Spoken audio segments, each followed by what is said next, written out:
nii, õissa pidu, sain ehoga salvestada.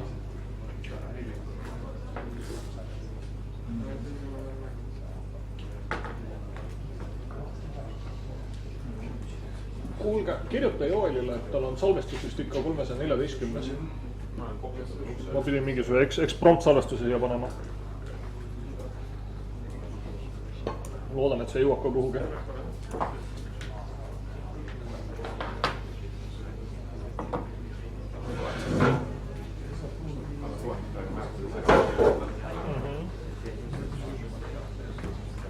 So, all right, let's start.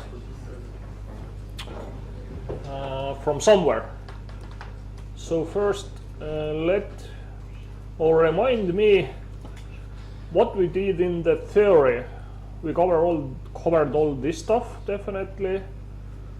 Structs, tuples, delegates, functions, all the collections,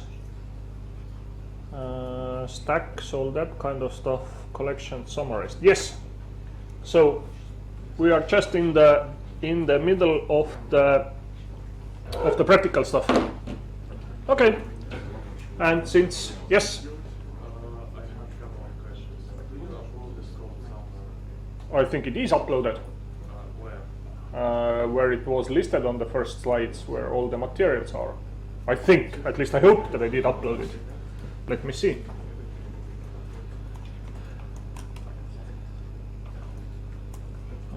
Or maybe not.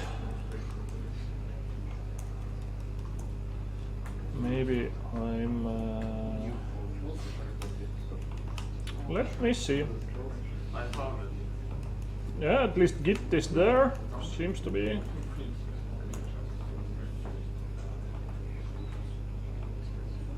Yes, should be uploaded.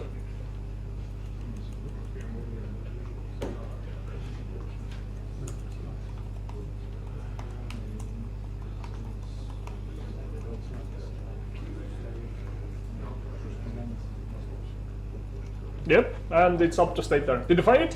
Yes. Yes.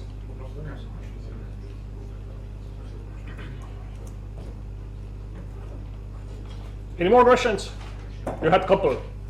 Yeah, that was. Single question then. I lost the question. Okay. Can you upload it? Where it is? Okay. Okay. And we were somewhere in the middle of, if I remember correctly, working through the functional menu system. Classical operations, weird stuff, enter a number. Okay. So idea was to write the calculator. And you didn't get any kind of homework yet, I think, yes? No. Yep. All right. So let's see, what can this thing currently do? So we started with the menu item, or we started with the discussion about the console applications, and that we want to reuse our as much as code as possible for the future projects. And definitely there are future projects coming even in this course. So we want to share our code and write it as universal as possible.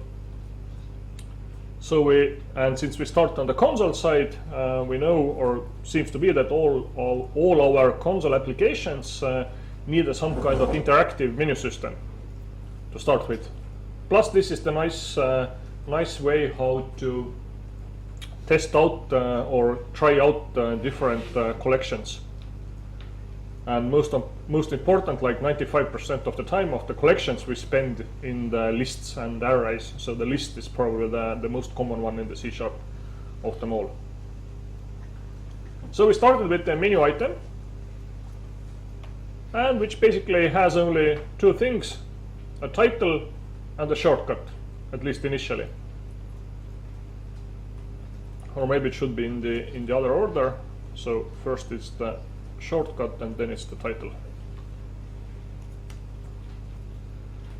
Then we already spoke about inheritance and how we can overwrite methods and what methods are meant to be overwritten and what methods are not to be meant. So if the method was declared as a virtual, then it was kind of like indication that please overwrite me if you want to. And toString is definitely one method that we sometimes want to override and replace with our own method. Since everything in C# is object-oriented, or at least so to speak object-oriented, then absolutely everything has a toString method. So whatever we have, we can always write it out. And when we try to write out any of the data structures or objects in C#, this toString method is always called. So if you override it, then you get your own custom output.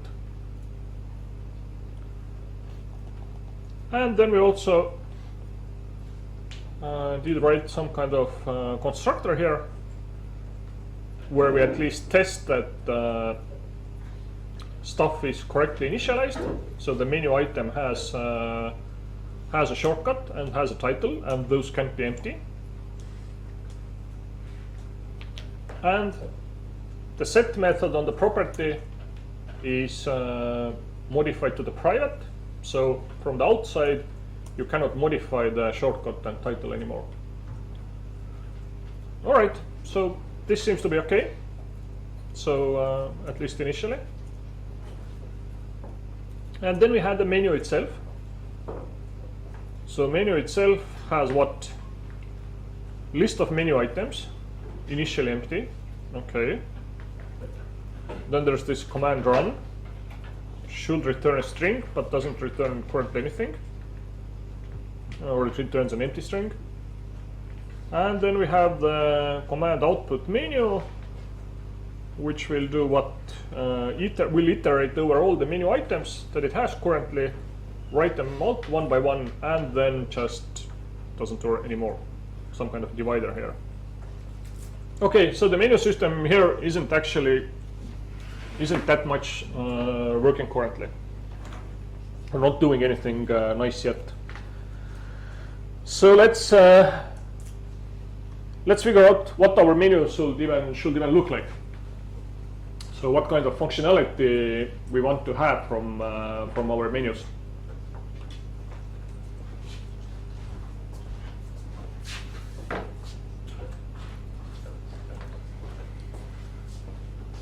So we have some kind of items, don't know what, and then let's write the levels here. So we have different levels of menus. Is it the main menu or is it some kind of submenu? Yeah? So definitely we know that there is some kind of custom items on all of those different menus can be branched. But from here we have this one always has, I don't know, X and exit. So then this one probably has, I don't know, or maybe more commonly should have like R, return, and from that one it has maybe main, return. Is exit everywhere? Can be. Can you always exit if you want to? Or do you need to first return to the main and then exit? Okay, let's say we can do this, that exit is everywhere.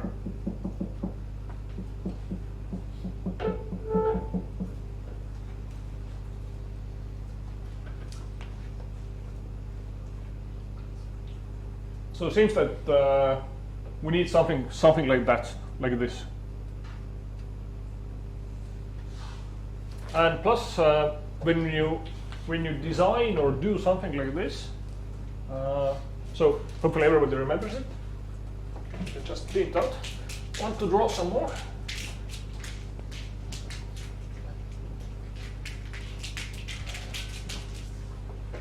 What will sometimes happen when you don't think about it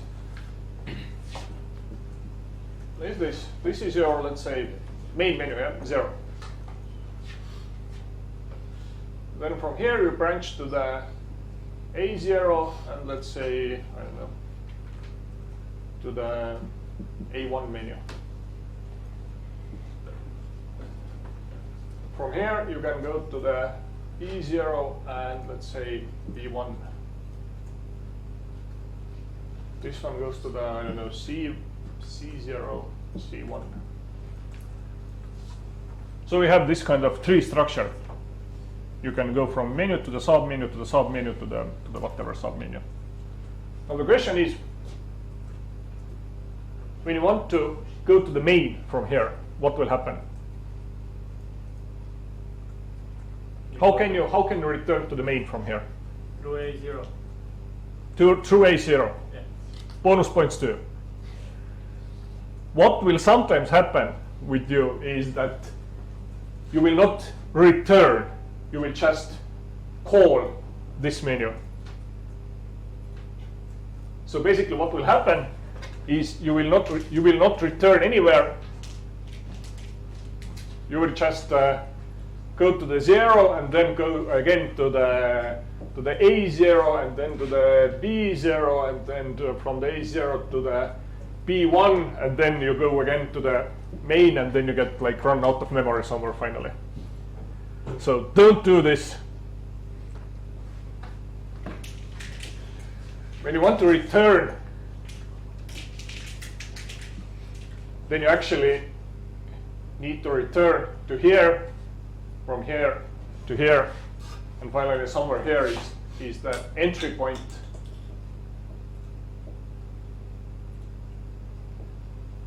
And this is the exit to somewhere.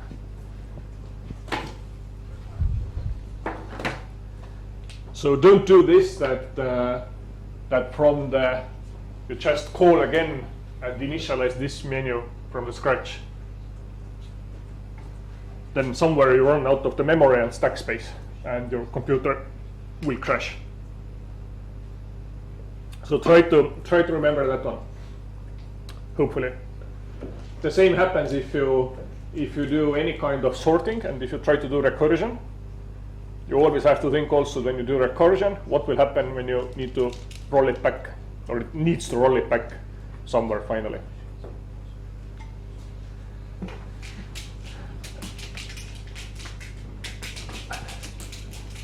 So okay, so that means that we have 3 fixed menu items in every menu.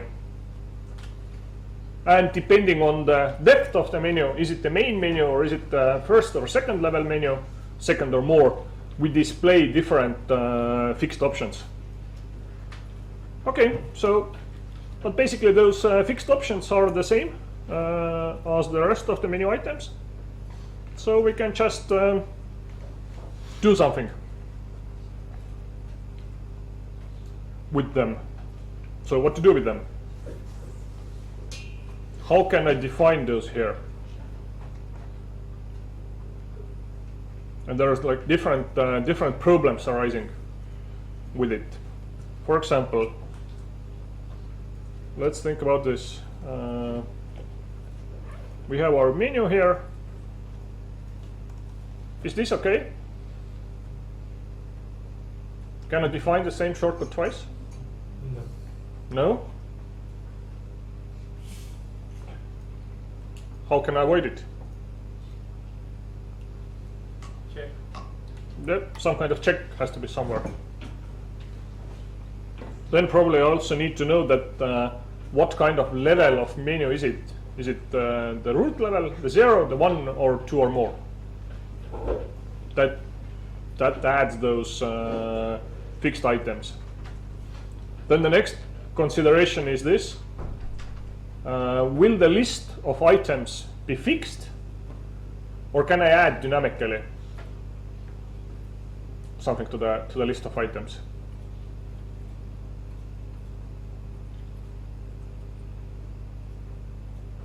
I mean, this is not a test. There is no correct answers here. This is like, what do you think? What's your design idea? If you want to do a menu, and if you think any kind of program in the console, or whatever program, can you add items to the menu? Depending on the program. Yeah, definitely. I mean, is it like a use case? Is there a point? Do we want to achieve this functionality? Do we need it? For a calculation? Probably not. Probably not. In theory, in future, maybe. Because if we want to add, we get this kind of problem here.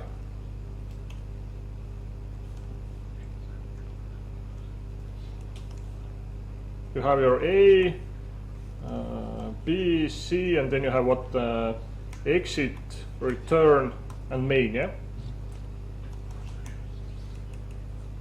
So main point is how do I keep track of those? So first out of the box, those will be like reserved letters, yeah, reserved shortcuts. So if those are in use, then you definitely cannot, or you cannot never ever use those shortcuts here. So if you now want to add the D here during the runtime, then the D should appear at the end of this list.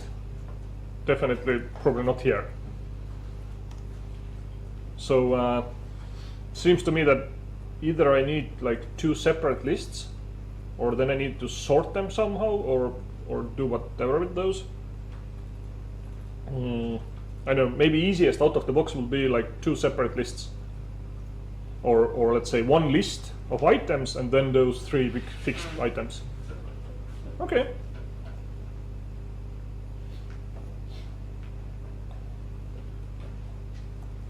And plus I need to know, is it what kind of level of menu is it? Prop, what it is, int. Oh no, let's use nice data types for it. Add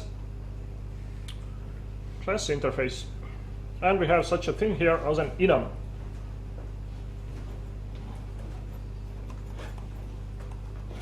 Although C# doesn't have the standard that enums should start with the letter E, I'm kind of using it just to be more clear.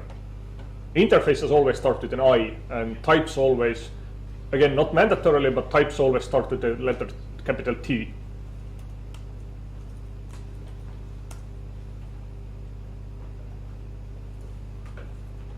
So we have what?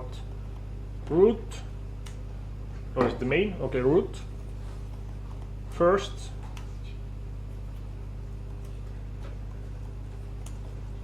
Second or more. Or what will be the correct name, like depth? Okay, second or more it is.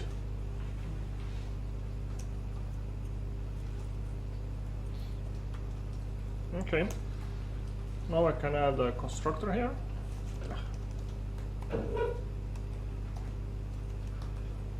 And I need a menu level. Private, read only, E, menu level,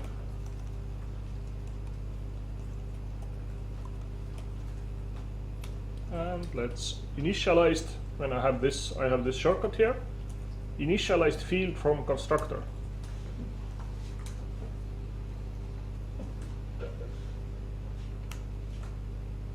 So this will add automatically a parameter here into the constructor with the correct name, menu level, and then assign it to this underscore menu level. So if something is private read only, then the syntax is, or the recommended way is, that it starts with underscore. But Rider will show you all those recommended names.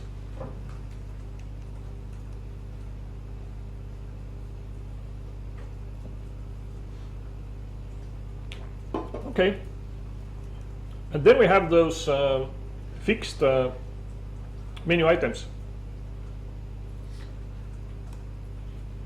So what's the best way to keep track of those? Initially we can do it like totally manually,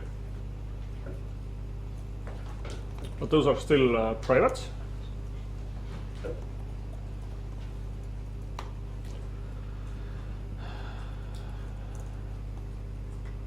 So first one was what, exit, yeah?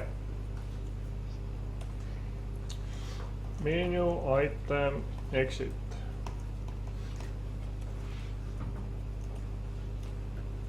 Shortcut was an E, and title is an exit.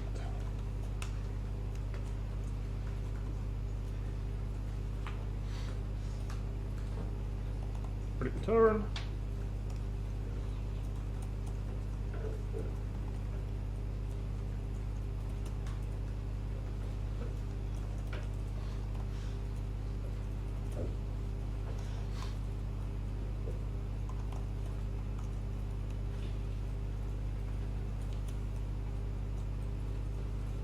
Okay.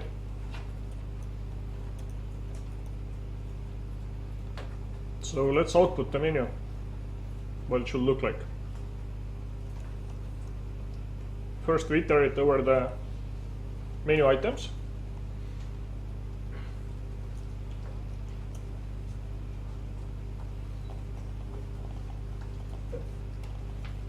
And then we need to write out those custom menu items depending on the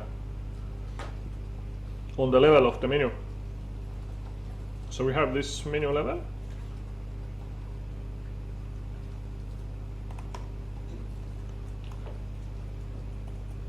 Is it the switch? Is the case, whichever one.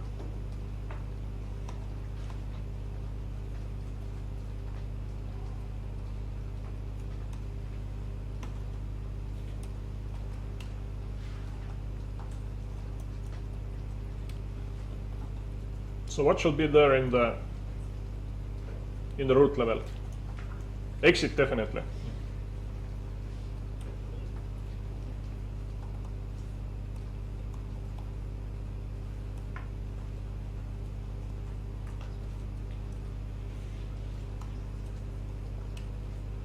Okay, and we can do it totally manually if we want to. Root, then we have the first. This one has the exit, and exit is probably the last one. I'll probably return.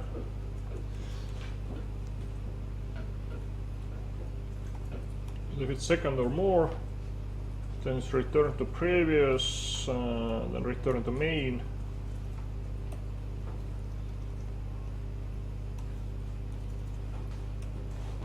Maybe like this.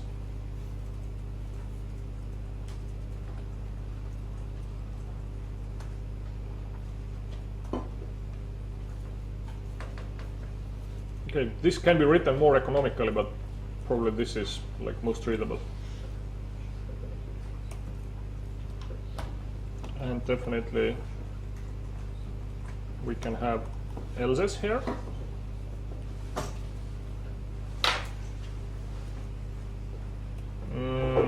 No, this doesn't look nice. Even a switch would be probably be better, more readable. Let's do a switch.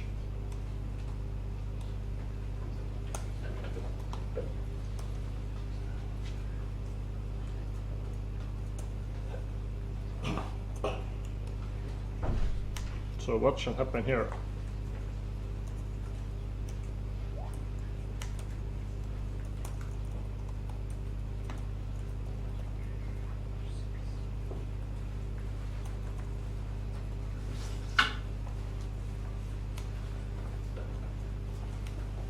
And it needs a break.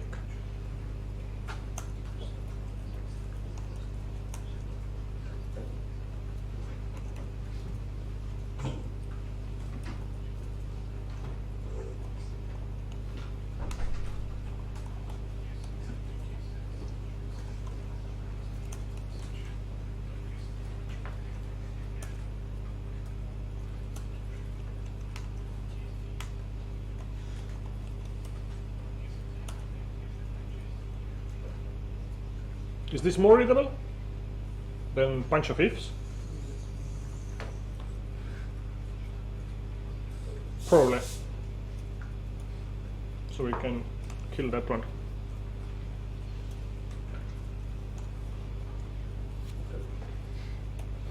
even that one here can be optimized, but then it's not that readable anymore, and it's not always universal.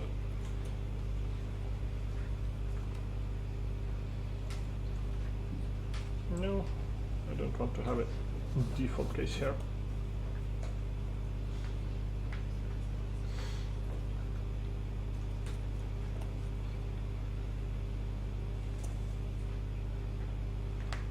Okay, so this will print out our menu. Now what happens after we print the menu out?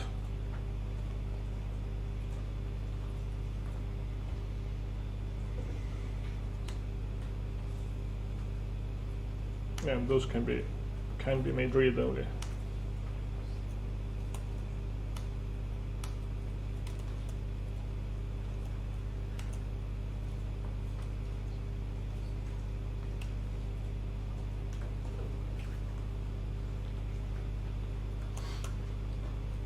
So after the menu is written out, we basically need to get the user input. What do we want to do? Do we want to do this, this, or this? So we have our menu, ends up with those 3 items. Then maybe I need another divider at the end.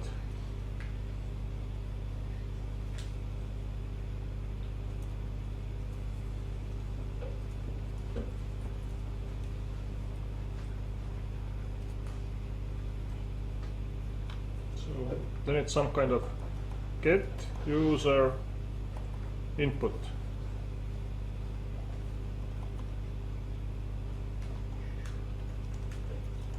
Or something like this. So first let's write it and then see how to refactor it.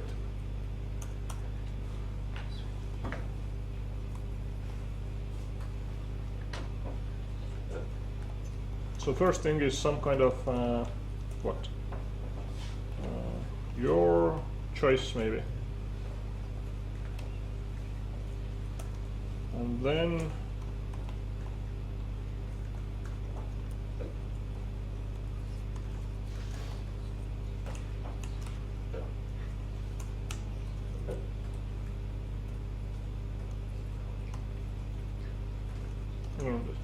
let it be.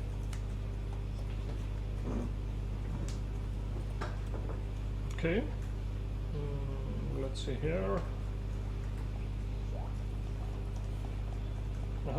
This one needs this root level. Okay, let's keep it wrong here and let's run it.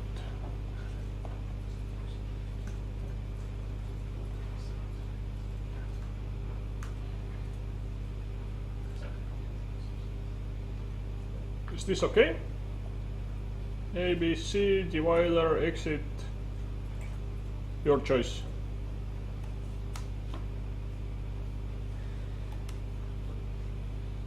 So this is the initial menu, yeah? Or the menu system. The rest of the stuff is already some kind of built-in.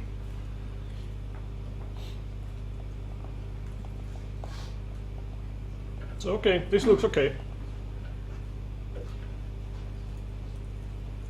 But now we have this problem here. Let's add multiple problems.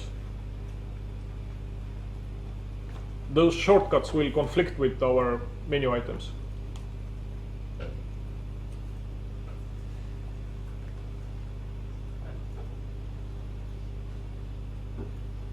So, any ideas how to control those?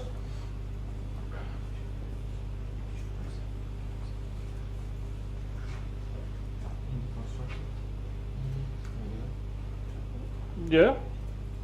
Make a list. There.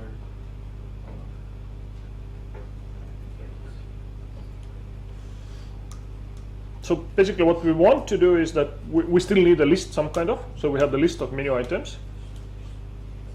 And when you add items or remove those, then we need to check that whatever you are adding is still okay. So we cannot allow to modify this list like this here directly. So the public here is definitely not good. So we need to have something, some kind of other structure here. Plus we need to understand that, hey, are those menu items, those shortcuts, are those unique, or is there some kind of conflict going on here? So we cannot allow to modify this menu items list. This has to be a private. Okay. So this goes to the private read only.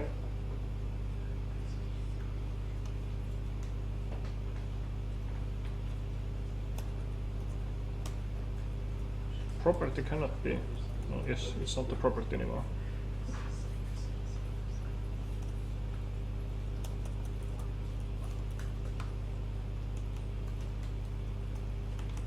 Maybe a dictionary.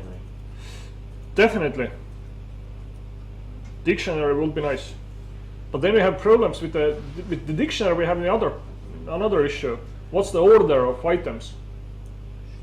Because dictionary doesn't, depending on the language, dictionary might not or typically doesn't have the way to sort the dictionary items, the keys. So either they are in the order that they were added, and you cannot add stuff in between. You cannot add anything in the middle. And the other weird thing, or not weird, what happens with the dictionaries is, due to the optimizations, the order of the keys in the dictionary might not be deterministic. So you will get one time one order, and the next time you will get totally different order. For example, you add one item, and then everything gets scrambled, because that's not the point of the dictionary. So that might be a problem. Internally, yes, something like dictionary or some kind of set is definitely needed here. We need to control that. Either we need to do it in the code or in the dictionary somewhere, or dictionary-like structure that, hey, are those keys still okay, or what? But I need to do something here. So those are all my private properties. I can move them all in the beginning of the class if I want to have. I have one constructor and then this run method. It's okay, so let's write the method for it. Public add menu item.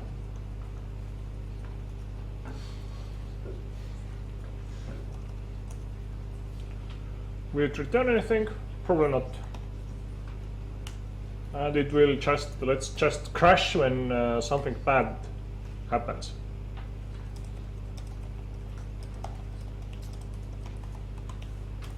Okay, so let's say we have this method. And we can use something which is called default values. Let's say position equals 0, and this is an integer.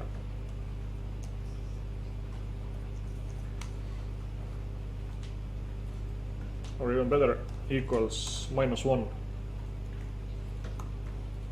Why? So then it goes always at the end. So 0 is at the beginning of the list, -1 is go at the end of the list. And if you have some specific index, then try to insert it at this index value. Okay, this kind of is really simple. Menu items, add item. And then we need to check what to do with this position. Like if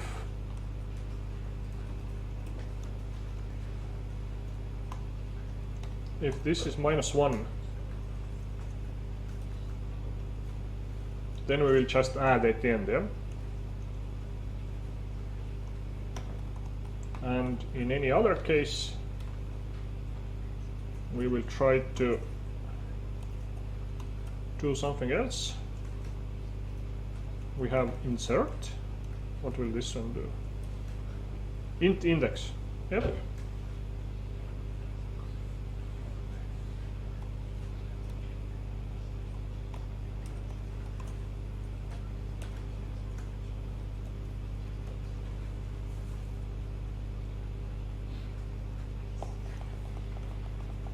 Okay. What else we might need? Maybe delete menu item? Maybe for the future.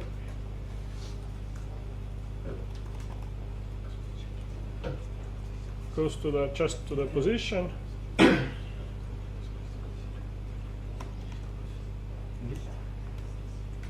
Kohe jõuame. And let's just menu items dot. What can we do? Remove.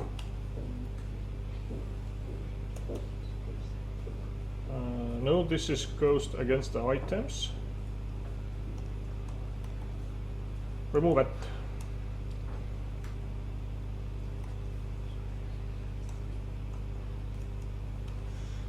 Okay, and then we definitely want to add. Initially, we want to add a bunch of items. We don't want to add those items one by one. So we need something like this. But add menu items, which will be some kind of list of menu items. But those will have no position here. Let's say we add always those at the end. And we can do just a for each here.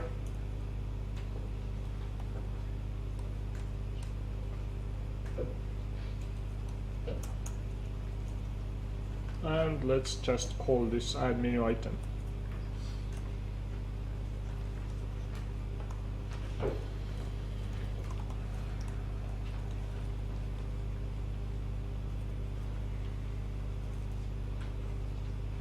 Okay, so this will add a bunch of items to the menu at once.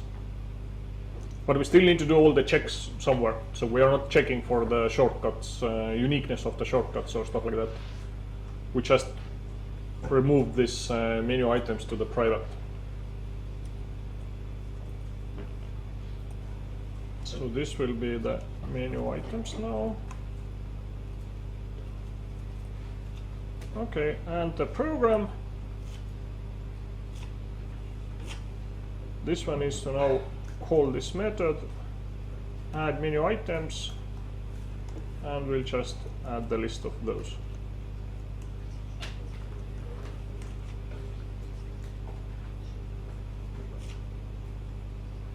So let's run it, and I should still get the same output. Yes. So, and bunch of conflicts in the shortcuts. But now I have the place to control them somehow. So what's your idea? How to control? How to control here in add menu items? No, from here, add menu item. So here we add items. How do we control here that there are no conflicts? Make a set of shortcuts and a set of titles. And titles probably can conflict. Like if the user wants this, like if the programmer is idiot, then let him. But shortcuts definitely cannot conflict. So we need some kind of collection somewhere. So what kind of collections did we have? So Q, those are definitely not correct ones. Dictionary, no. So we need a hash set probably. Hash set represents a set of unique items. Okay, so let's use a hash set.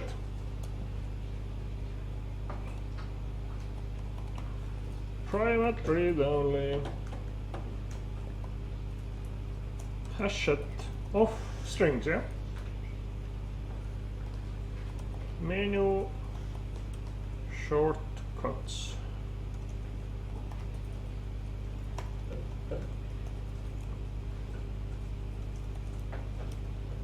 And seems that I want to immediately fix the list with 3 of those. So the E, the R, and the M is automatically there.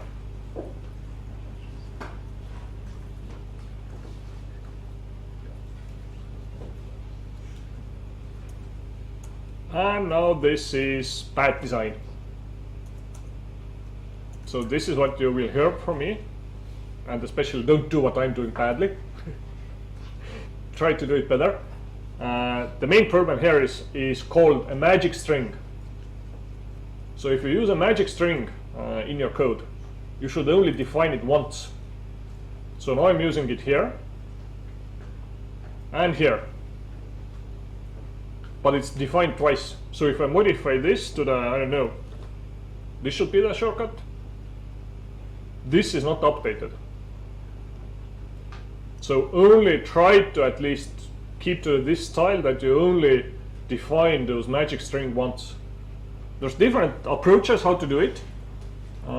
You can do one like constants file and define everything there and then just use variables. Or we can see what the menu item provides to us. And the shortcut is actually accessible. So if I really want to, I can even be like this. This will be the menu. Can I access it here? I think I can't.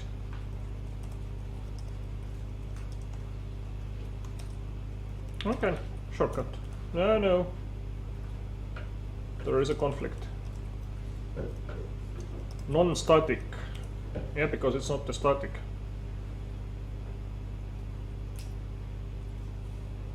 Okay, that one will not work. So I need to do it probably here. So let's remove those.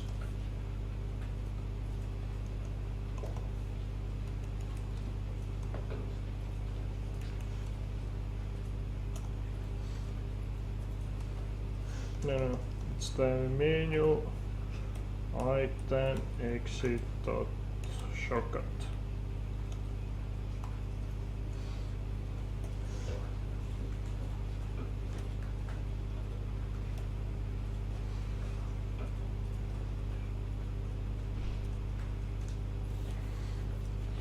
Okay.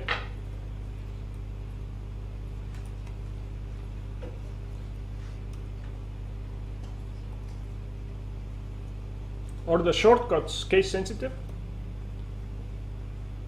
or not? Shouldn't be? Nothing. No? So capital and small letters, no difference. Okay, so just in case then, if somebody does something weird, it has to be 2 upper. Actually, yep.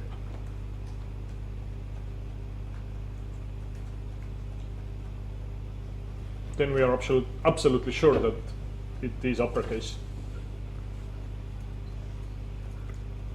Okay, then we need to, here we need to check, is it okay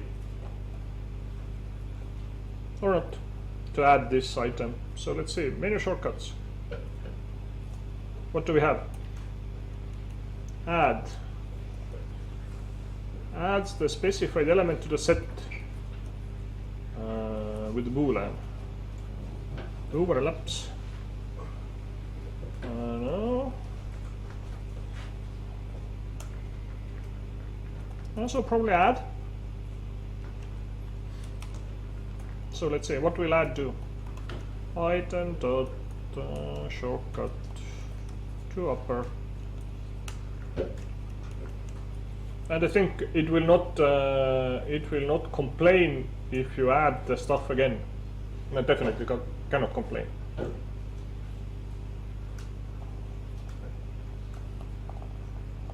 It will just return false. So let's try it. Yep, it didn't complain.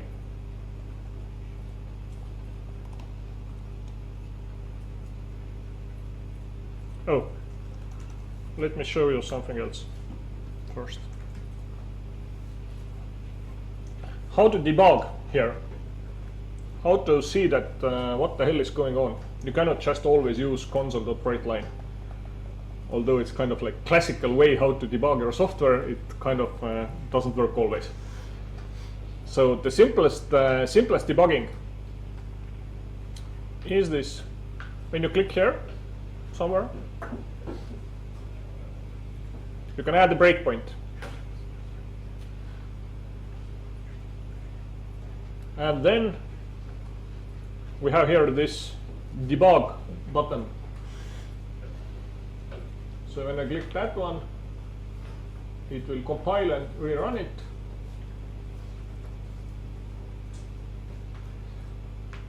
And now we hit the breakpoint. And now we can actually check what is going on. So since this is an object-oriented code, we have the this here. So this points to the current class we are in. So this is the menu. So we can go here and see the menu shortcuts, cont3. Yep, we have 3 strings. And now we have here ways how to continue execution of our program. Skip the cursor, step over, 4-step over, and step into. And here on the most left-hand side we have this resume program. So here I just want to resume the program. And then it hits the breakpoint again. So now we have one additional letter here. So A is already here, and now we have the new A. The item is also has the A. So what will happen now? And now I can just do the step over, goes to this item, and I still have one single A. So this is expected set behavior actually. So I will not get duplicates of A, otherwise it will be just a list. What's the point? So but now I can here, I can check, let's stop it. That was the insert successful or not.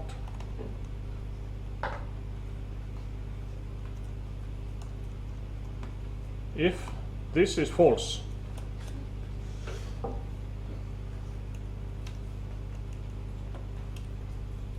then we have the problem, hopefully. So let's try.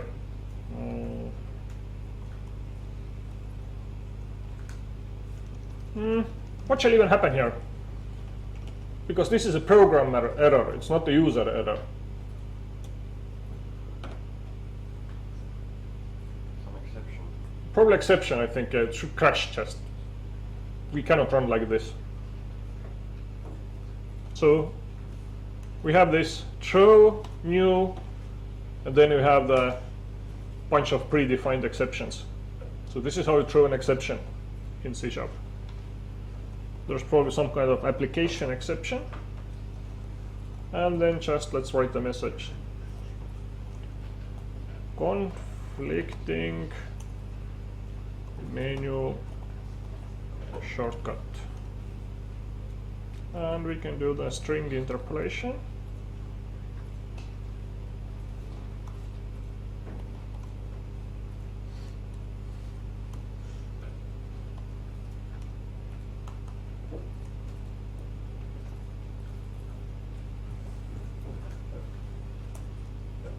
Let's see, is it actually like this?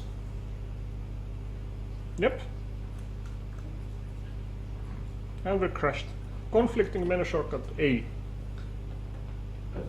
Okay. That's already better. So the A is not allowed twice. And hopefully we should get the error with an E also, because the exit are the same. Yep, now the E is also a conflict.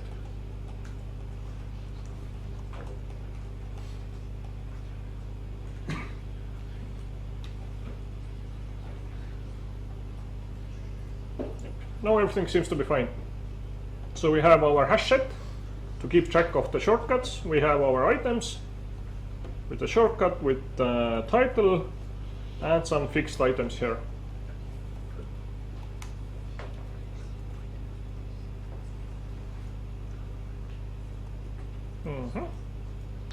So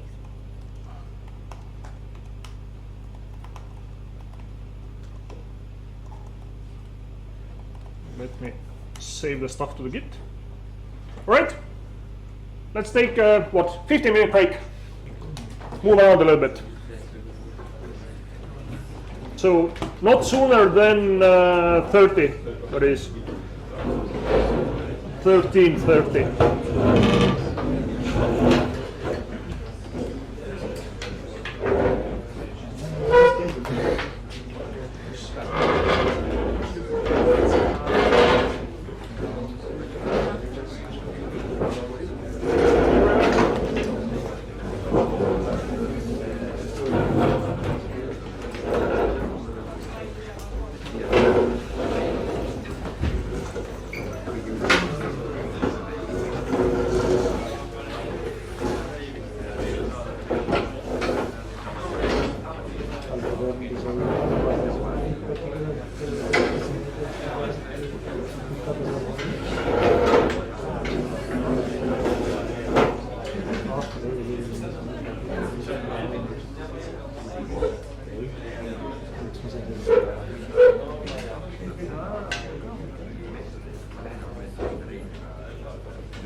Veidi keerulisem. Sinna 3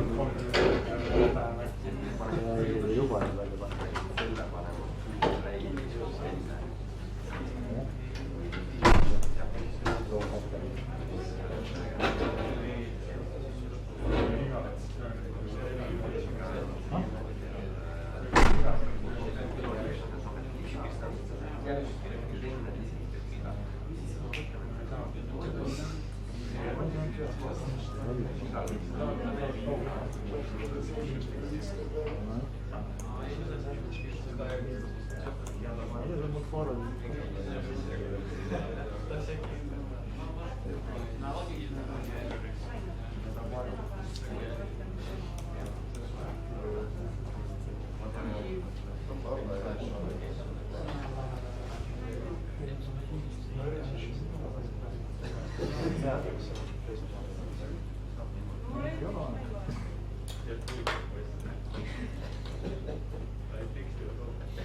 hobune tuli 2 korda väiksem kui see esimene.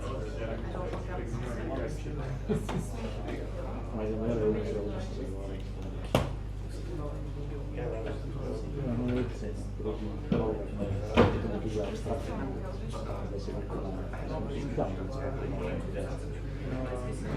Teil on praktika ma mingi asja nagu õigele näitab, siis mingid lapsed nagu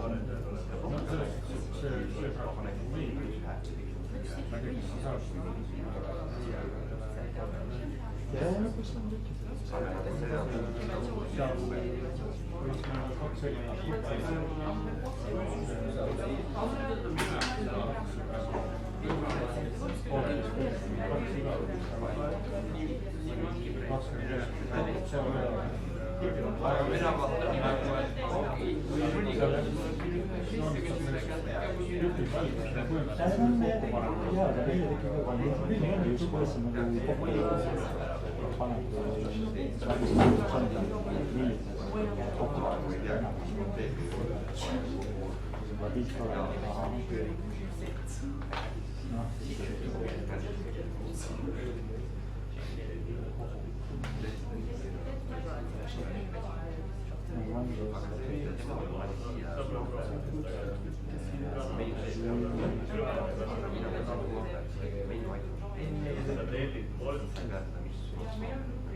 alati ürita teha võimalikult laia haarde üle, võib-olla kusagil teises riigis on võimalik, see oligi see, et võtsid ja hoopis siis nii, et tema päev tegi ümber.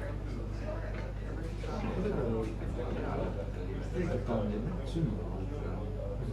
Mis see on? See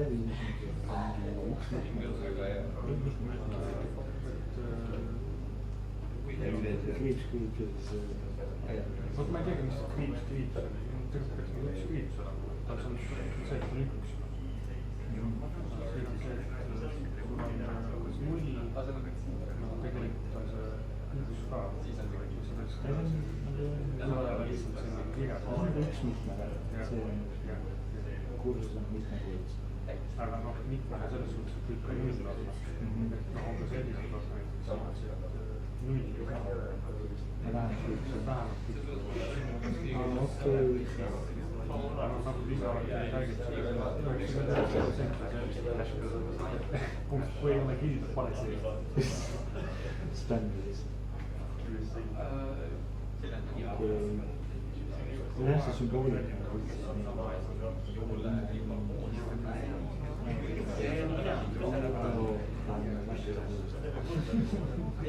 Võiks nagu natuke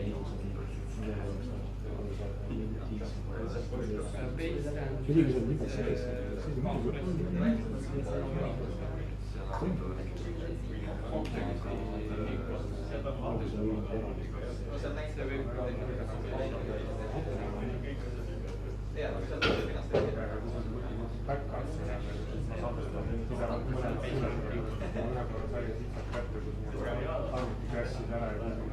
see fail enam ei avanenud. Ma rohkem ei taha seda kuigi teada, aga nagu töö uuesti tegelikult. Mul oli ka välisekohut üks pildifail, mis ei avanenud ja ära võtnud. Lõpuks läksin pännida selle bitti kirjutasin ka siia koha peale lihtsalt. Panin nullid sinna, thanks. See tuli mulle selline, mis on jumala lihtne. Ainuke koht, mis ma pean üle vaatama, see koppel jooksul. See on natukene.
Ja sellepärast ma pigem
selle C-Sharpi konventsioon teistsugune, seal vaja ära nagu lekid, miks sul on vaja ide,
see on mõõtmine rida.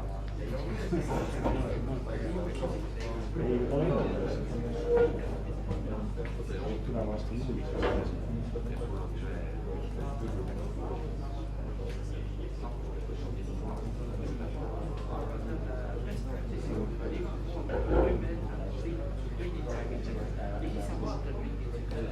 kustutab, aga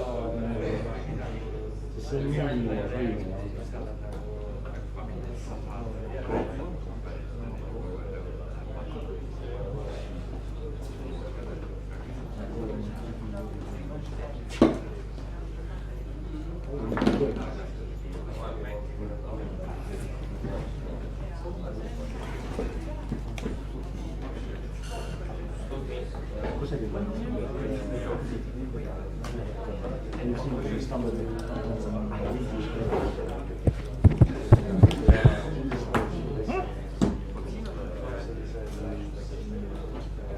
Okay.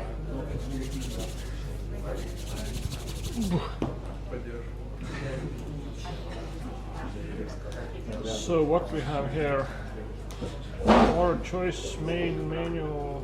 Okay, I will comment the old stuff out. Don't want it anymore.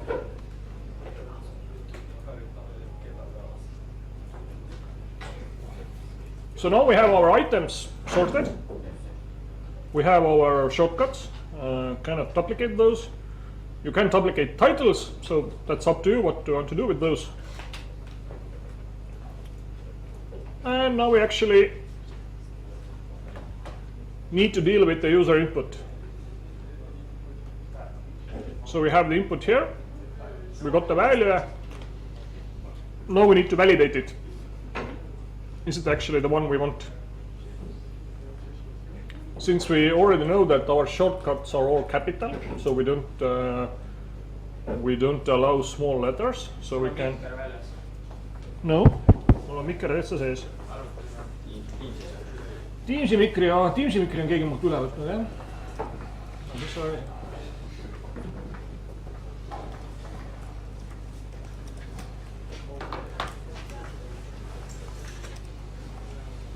To upper, and probably we can also trim it.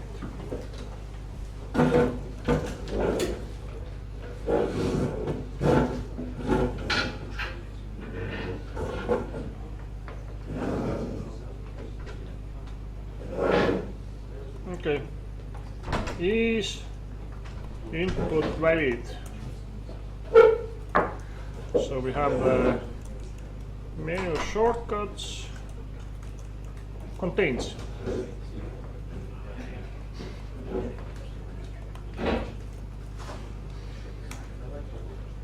Okay, this will give me the input valid.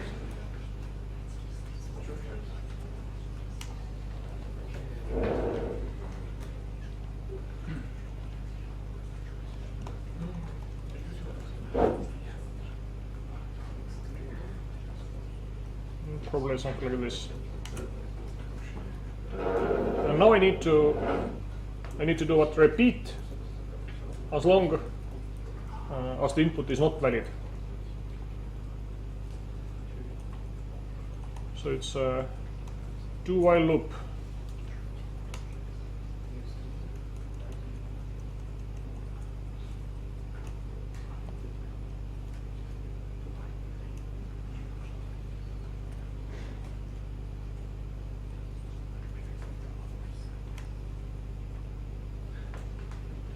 And the probably also need the input.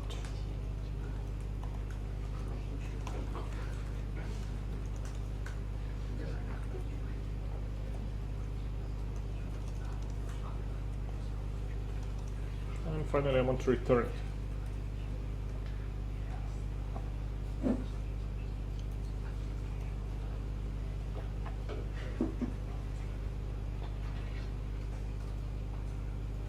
And since I'm always messing up, is it true or false? Okay, the other way. Repeat while it's not valid. Sounds correct. Yep, we got the new input. or the new cycle of menus. Okay, if it's not valid,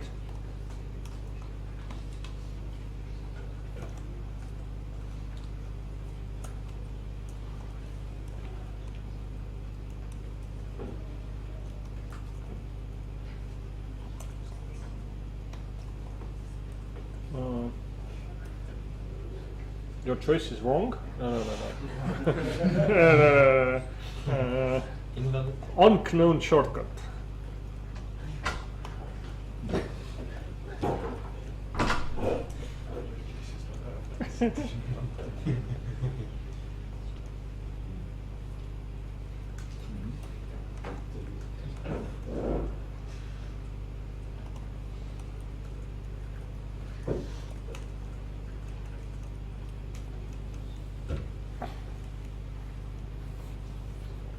Okay.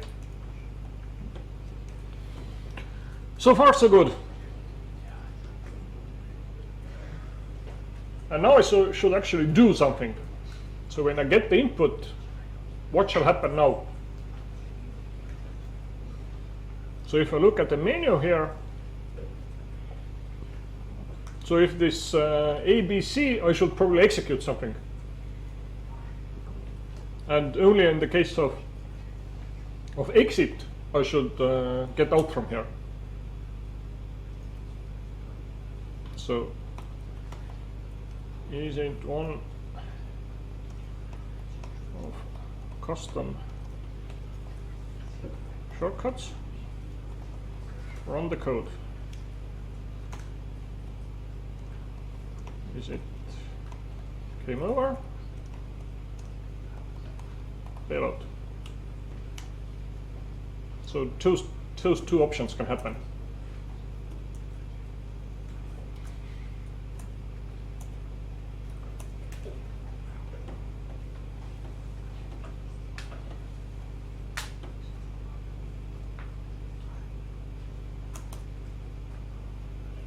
And this little bit depends on the level of the menu, or at least we can think about it. If in the main level, main menu, I will write return to main, what shall happen? Although we don't write it out here, but it's still actually an active choice. I can write here or, so we can improve it a little bit. So we can grab this code from here.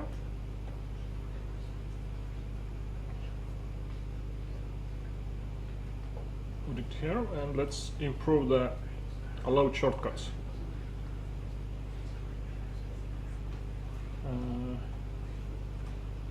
But exit is everywhere, yeah?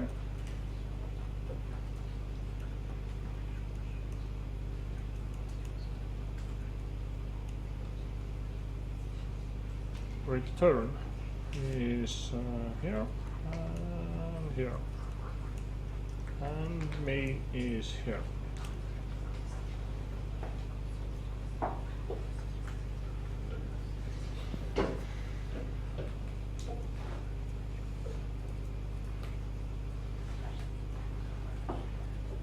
Okay, but I still have issue. Is it one of custom shortcuts, or is it game over? So we actually have like 3 different sets of shortcuts. The special items, so the exit, return, etc. So then the menu items, and then the combination of those two. So I need a little bit more of those shortcuts, actually.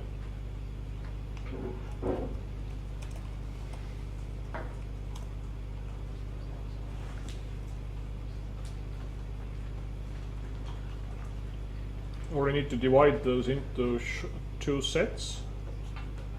Menu, let's say those are menu special shortcuts then.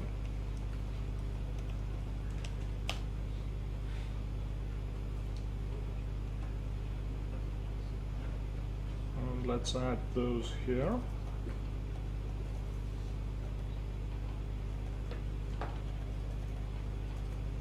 Okay, those are here, and now when you add to the menu item, So we need to first control this.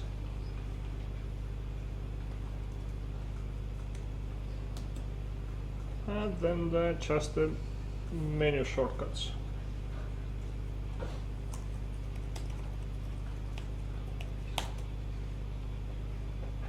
Okay, and now I have two sets of shortcuts. So E is input valid. So first I can check this one, and then if E is input valid equals false. I don't know, which way do you prefer to write? Like this? Or with the equals false? Sometimes, depending what I'm doing, I prefer different styles. Sometimes this is much more readable than the exclamation point. So exclamation is much harder to see. So but at the end, it doesn't matter. The compiler will always produce the same code. There is no actual difference, just the style. So if it is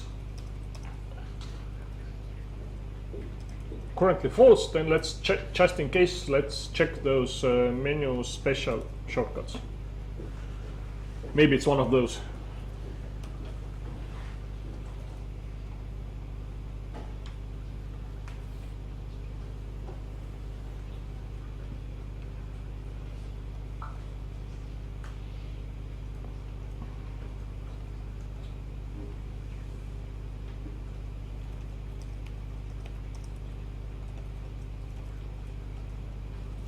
Okay, so if E is input valid,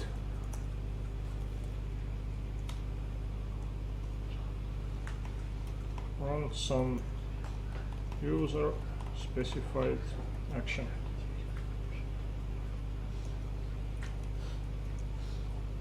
So we need to do something.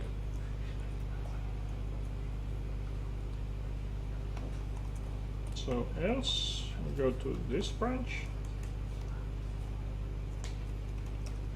and we, just in case, check that it's one of those returns exits stuff.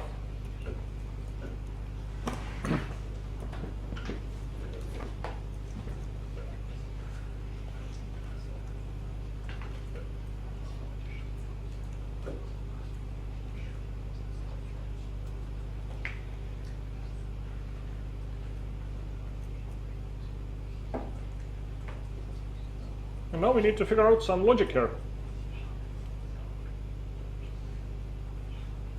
How should the menu behave?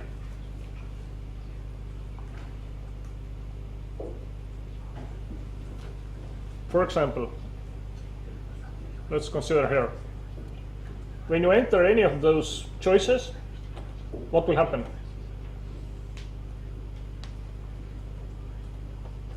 So you execute some kind of user specified action. Let's say this happens, this gets done. What will happen then? The same menu will repeat again? Probably. No?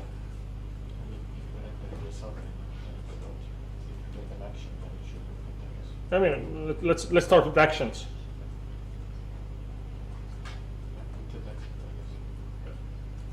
So if it's some kind of user action, do something, then we repeat the same thing again. Okay, and then we need to think about what to do with those submenus.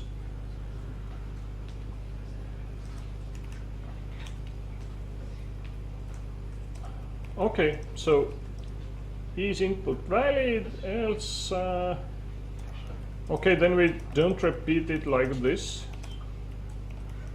We need something else here. So let's keep that one here, and let's say it's a done. Let's say run done.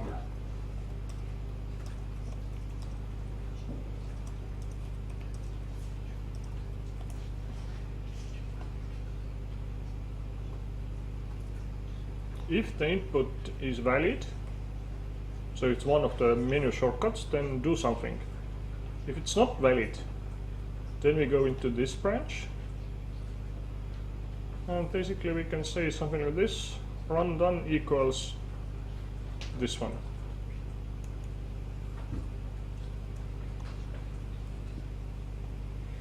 And if run done is not yet done, then we know that nothing good happened.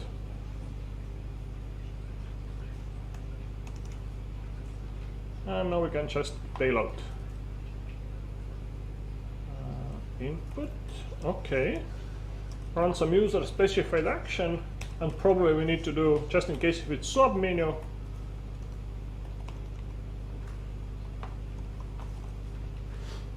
something like this. So if the submenu wants to exit, then it just returns the whatever E or return to main or whatever else. And we know what to do with that one.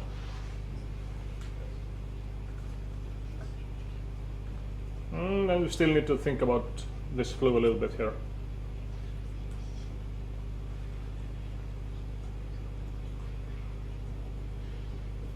Okay, let's see when we get there. What to do with this action? How do we run an action? Our menu system has like no ideas what to run actually. So we cannot like hard code it here. So how can we soft code it? So how can we keep track of in some kind of data structure that what to actually run? Any ideas? What can we use from the theory? Absolutely. We can let user specify that, hey, give me the method to run. So basically, give me the delegate. Reference to some kind of function, what to execute when user chooses this one. Okay. So any of those menu items can actually then have a thing to execute. Maybe except those return and those things, return to main and exit, and those don't run anything, but the typical menu item will execute something. And since it seems that we need to get also back some kind of user choice or some kind of return, so it has to return something. So any recommendations? What kind of delegate?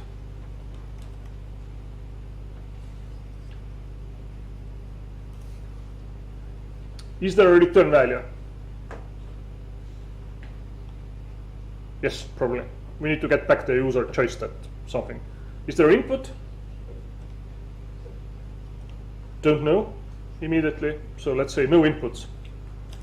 So basically, we have those delegates, func and action, predefined. What was the difference between the func and the action? Func returns action does not. Yep. Action is basically the void function, and func has the return type. So let's use a func. And then public func. We return a string. Let's say method to run.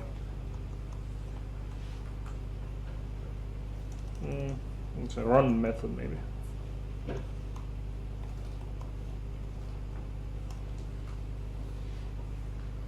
Now let's say this is also a getter and a setter.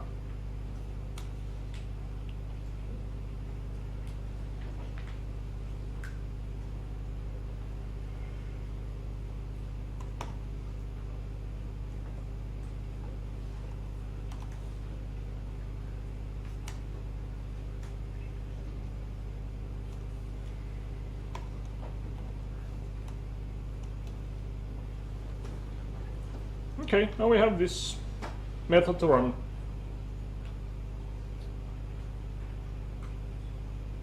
So here, is input valid? It is valid. Run some user specified action. Okay.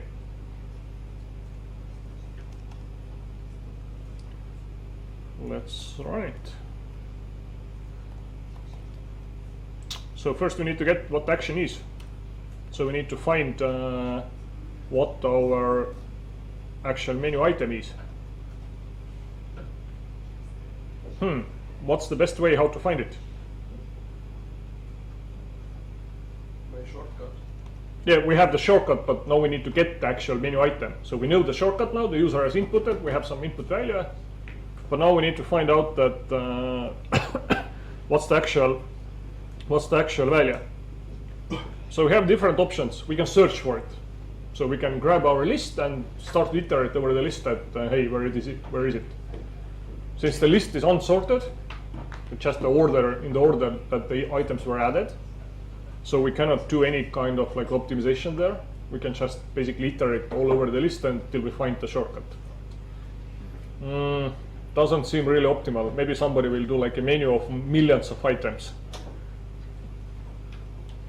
So the question boils down to this. Is this the best data structure to even keep those menu items? Since we already decide that those shortcuts have to be unique, so then we can switch over to the dictionary. But dictionary, there's the question, what's the order of the keys? Or what's the order of items in the dictionary? And if you switch to the dictionary, then definitely you probably cannot insert in the middle of the dictionary. Dictionary just has the add method and not some kind of like add with an index. So it's still, list is probably still the correct choice here. So let's hope that somebody doesn't add the millions of methods or millions of menu items. So it's just a few. So we can just look for those or look for the correct one. So there's different ways how to do it. One way to do it is just iterate over it. So we can just iterate over the list till we find the correct one. Let's see, do we have any other options? So we have the menu items. Maybe we want to do something like this, var item equals. So there's contains, doesn't help us, find. Find predicate menu item match. Did we speak about the predicate? I hope. Or at least I think I even added it to the slides. Predicate delegates.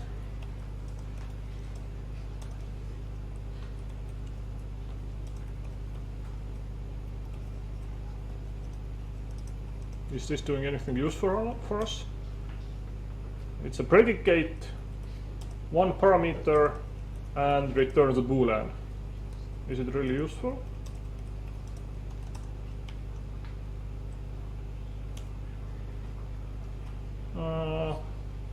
No, this will compare against the items themselves. But we want to match against the shortcut. No, doesn't help us.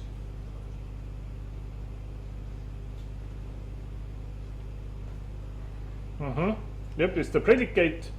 It has to accept menu item and then say is it true or false. No, it doesn't help.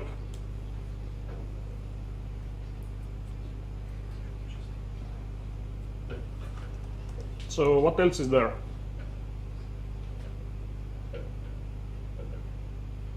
We have the for each.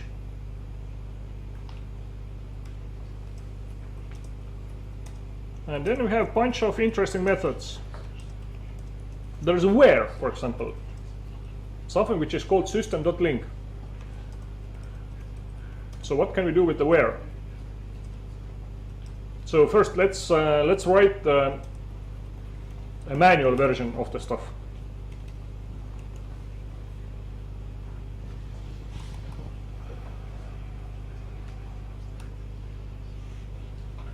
So I want to do something like this.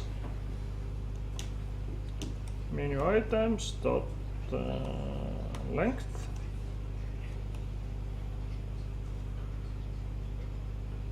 What? Count. Not length. Okay. If MenuItems dot what is this? Shortcut? No. MenuItems I dot shortcut. If this equals with an input, plus it has to be a two-hopper, then we have found it.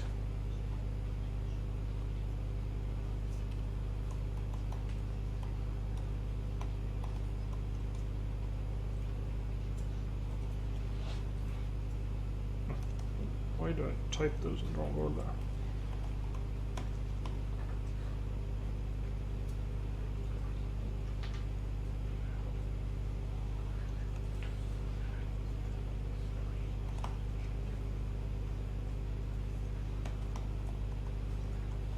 Just in case, equals null.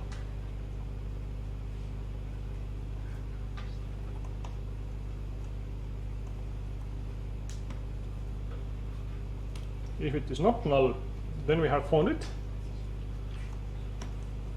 And item dot run method is also not null. It is actually there.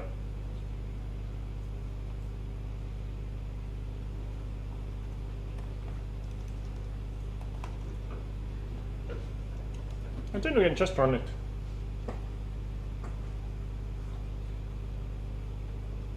And plus we have here the classical break and continue methods or commands, so we can break out from here. Say that there's no more point to iterate. We have found what we're looking for.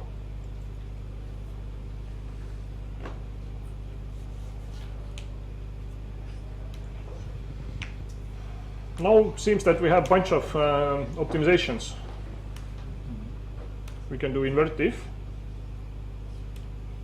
So this makes it to continue. So that's the reverse of break, basically. Now it immediately jumps back here. Then we can also see what will be with the for. We can convert it to the for each. Yeah, because we actually don't need those indexes. We can just iterate over the menu items directly, although it actually compiles to the for in the background. It's just nicer to read. And then we can... And the for compiles to a while. Depends. Can we do something more? No? Really? Convert it to for, convert it back. But then I should be able to somewhere to convert it into the link.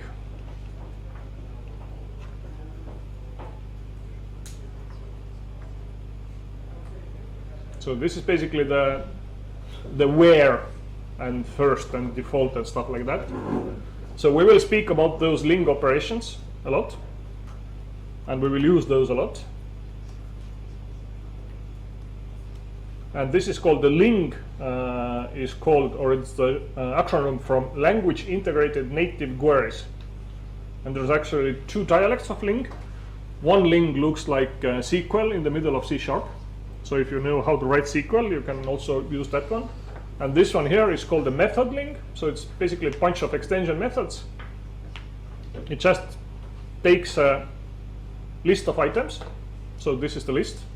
And it starts to iterate over it. And in every new item it sees, it executes as this. So this is basically predicate. And if this is true, as soon as this is true, then the thing stops and the found item is returned where the index was. If it's not found, then the default means that null. So the default value is the null since it's an object. So first to the default, it's a null. In case if it's a list of numbers, then it will be 0.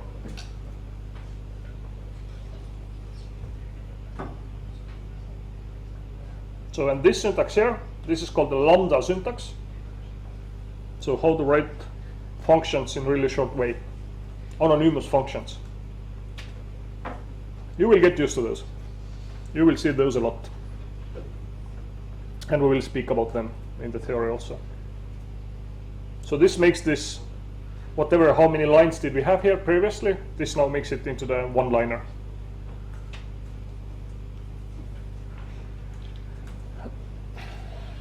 And if it actually is run or found, then we can actually run now this method.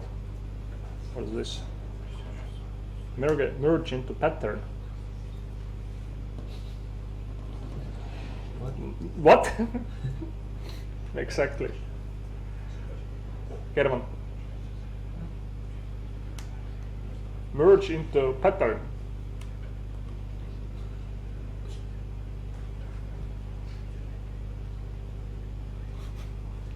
Ah?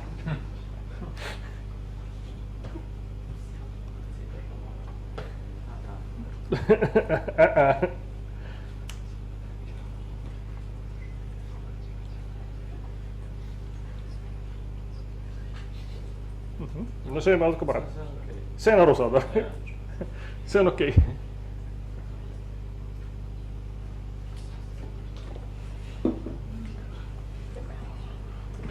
Isegi selle võiks nagu üherealiseks küll kirjutada. Even this can be shortened.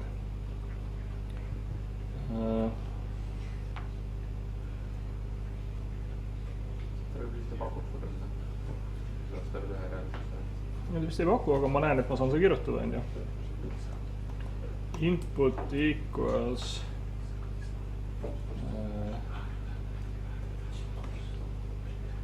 kui see on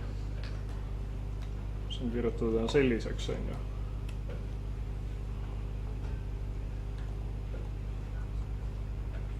Kui see on 0, siis võta siis take the input.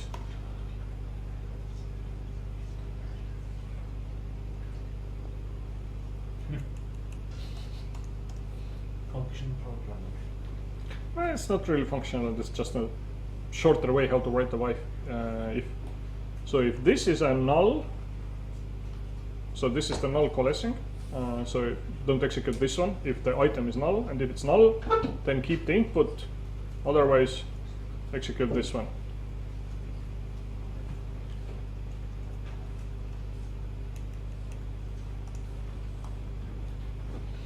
Okay, so now we have our inputs, and we can actually execute the methods. So somewhere is some kind of mistake here. Okay, and here we need to set those functions. Run methods. So those will be nulls.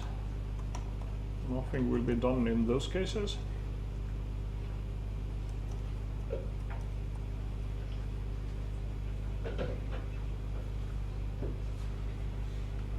Okay, now we need to do something here.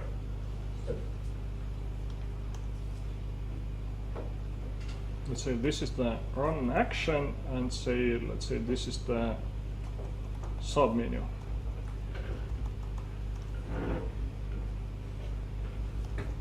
Let's say this is the submenu level 1.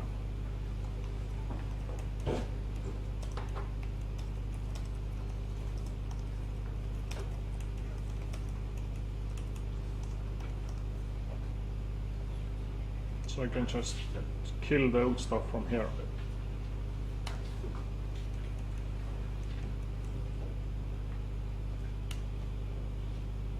Okay, we can initially start with this one as a null. We don't know what to do yet. But we know this. Public string action A. Let's call it method A.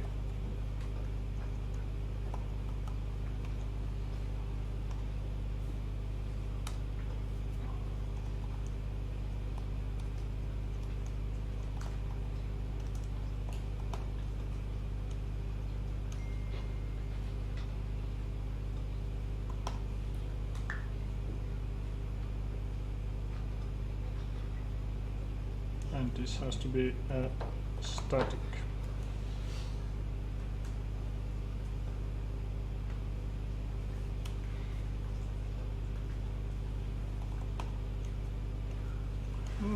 Doesn't return anything useful. Okay, now we should at least be able to run the first one.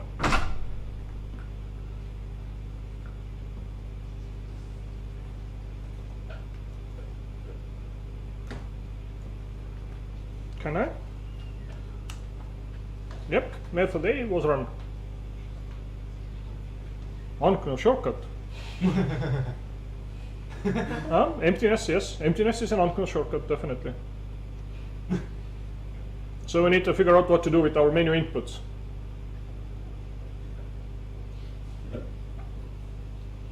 And can I exit? Yes, I can exit. So we need to do two things. From the basics of the menu is still solvable, need to be solved.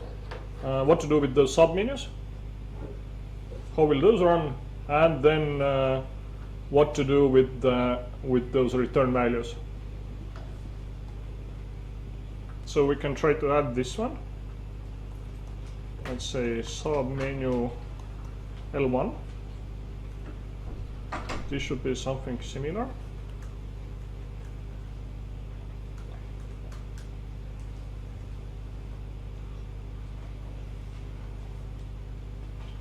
And I can just copy that one from here.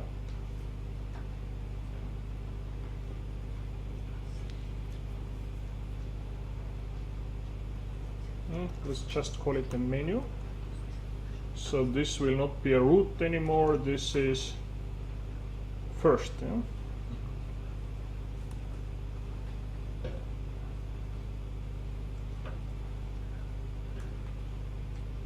Okay, run method is okay still here.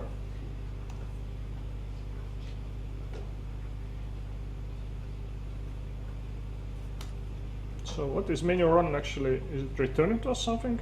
Yes, it is. So we can say, so the input it's let's say result, and we can just return the result. And I probably want to do also the second level menu.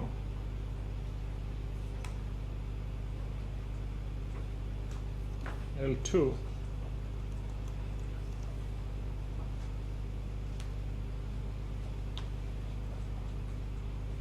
And I can just make a copy of that one.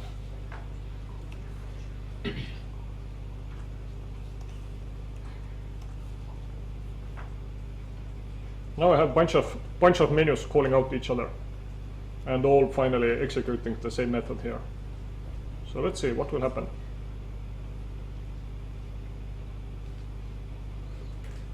So I go to the submenu.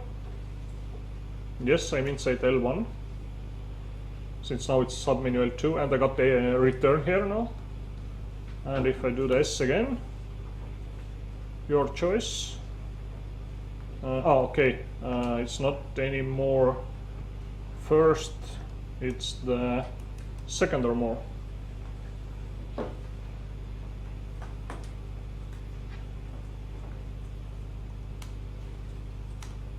Yep, and now I have those return, main, and exit.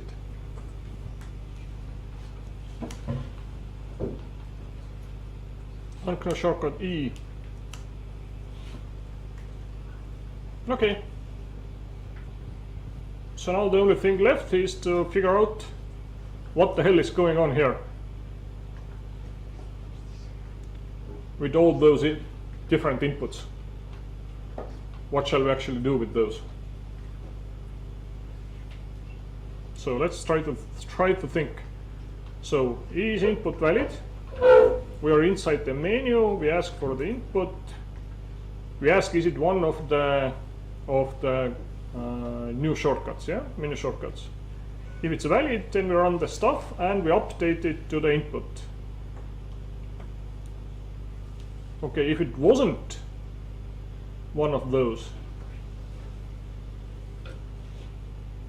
then we try to see that are we done? No, that's not correct.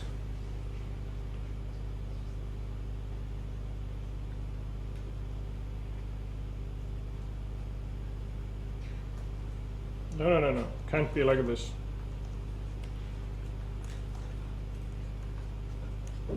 So, is input valid? If input is valid, in the correct menu, we will run something and then replace the user input with the return value from this method. Okay, Nice. If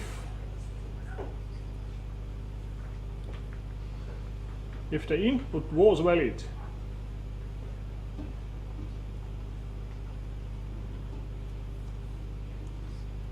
let's see, else, probably like this. If the input wasn't valid, then we don't execute anything and we try to do the rundown. If it was valid, then we try to do the same thing again, which means that we do it in any case. Okay.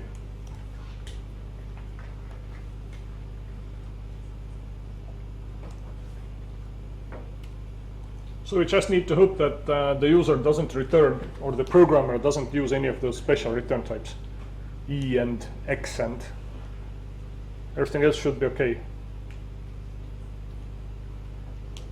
Yep, should be like this. And if the run is not done, so this needs a double check. If input was not valid, and the run is also not done, it's OR, like this. Yep, this should be it. Can we now write our calculator?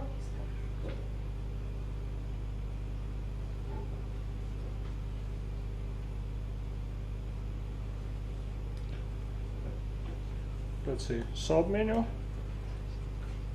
Can I write now exit? Yep. Hey, no, we got exit, but still unknown shortcut. Why?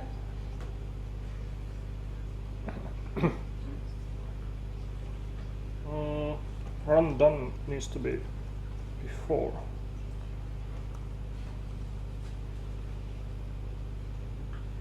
If run not done,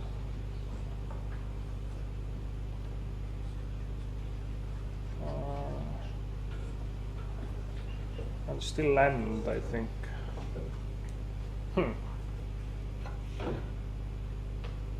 Let's see, submenu, exit. And we got to the exit. Okay, let's run again.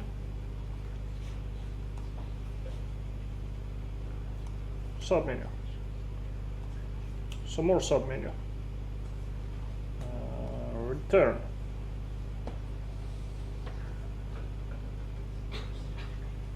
Oh, I'm losing it. Did the return go to the main? Yes. So that's the problem. Everything goes to the main. Let's see, submenu. Exit does the correct thing.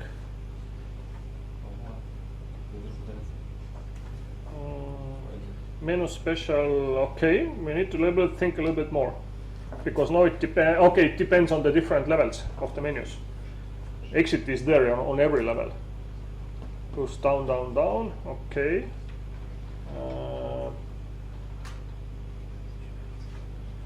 But return to the main should go down to the main and not the exit. To get it this one correctly. Submenu. So if I do the main,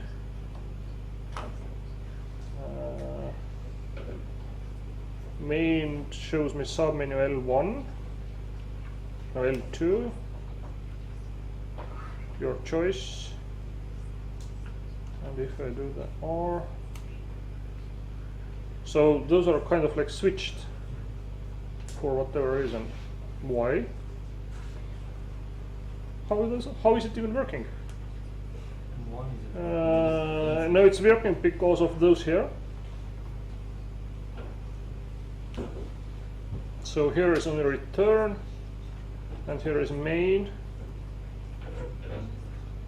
So and main, okay, and here's the problem actually.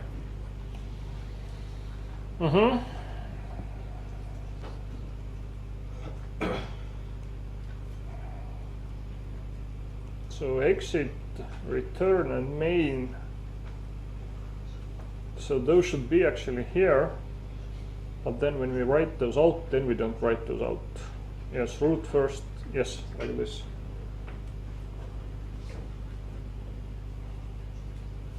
So now it should work correctly. It's two different things. How do we, which shortcuts we do allow and which one we write out. So let's try again. Submenu, second level submenu. Let's try the return. Yes, we are in the L1. No, it's in the main. No, it's a main. Yeah. And I think that the title is missing from here. So I need also some kind of menu title. Okay, my backspace is not working here for whatever reason. Submenu, submenu. Yes, and now it goes all the way back all the time. Doesn't matter if it's return or main.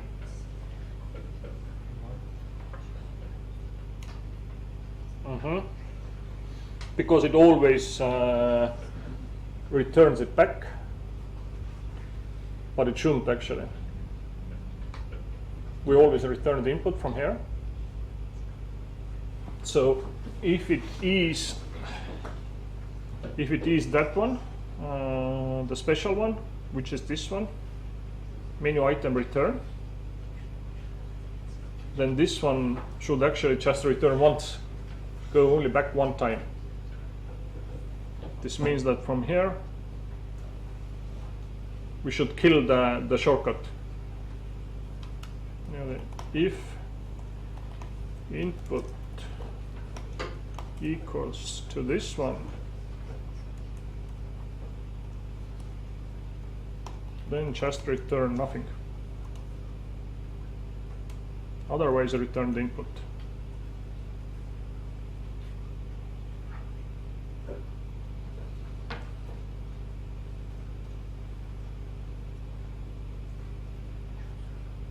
So we get this run done, but then to the previous menu we will just return the nothing, empty string. So then it cannot continue it.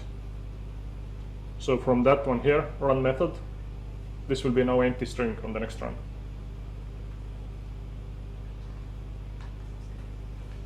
Submenu, submenu. Where is it? Or, yep, submenu L2. Submenu, main. Yep, we are in the main. Exit. Okay, this one works. All right, so we got our rudimentary menu system. Maybe the only thing that is missing here is that the menu should probably also have a title, like that one here. So you can easily understand where you are actually. So what's your, or you can do something like this, like the iPhone navigation, that you have the back button and like what was the previous, where do you go when you click back basically. So this return to, so this menu item here, maybe you want to customize this one with the title of whatever was previously return to. So there should actually be the title of the previous menu here.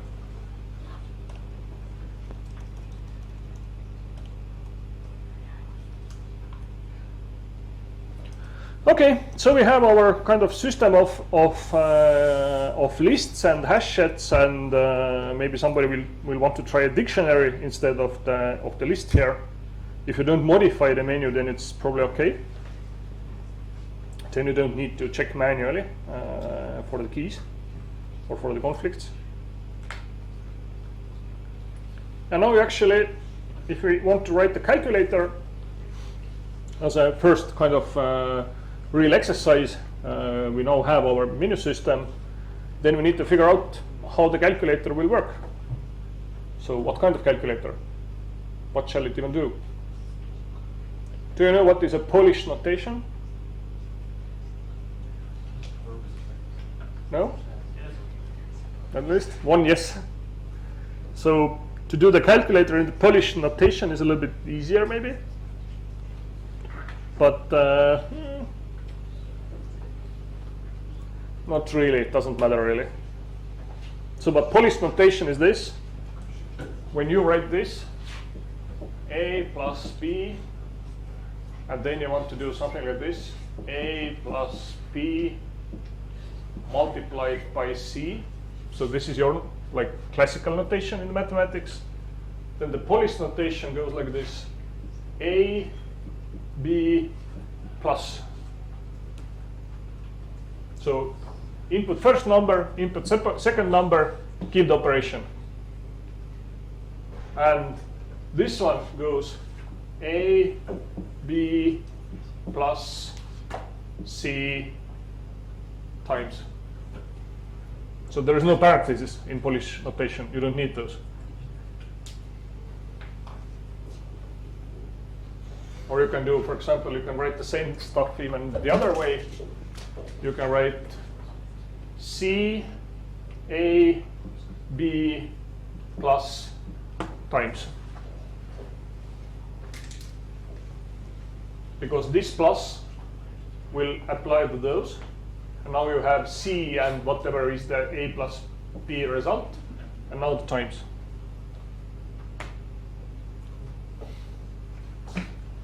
So it's different ways how to think about mathematical notations.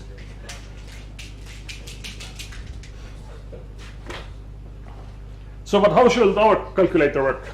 Like this fancy thing here. So we can think about state and operations and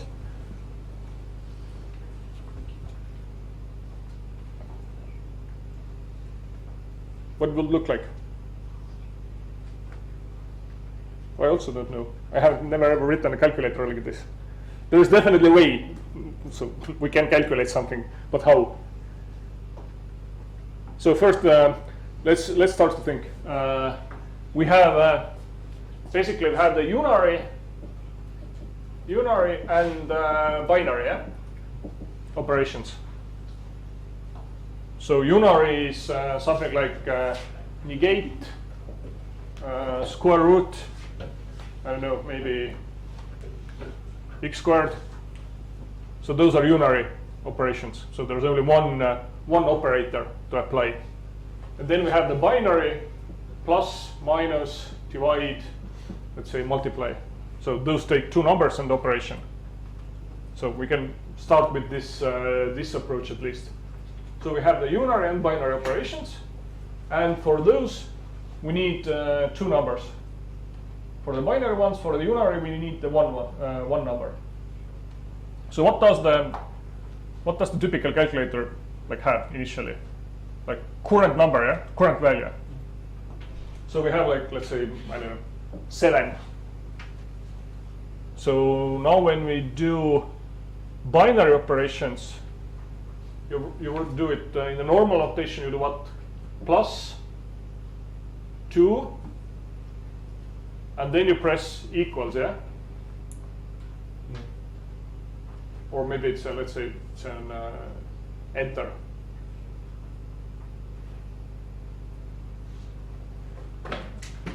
Enter is this way.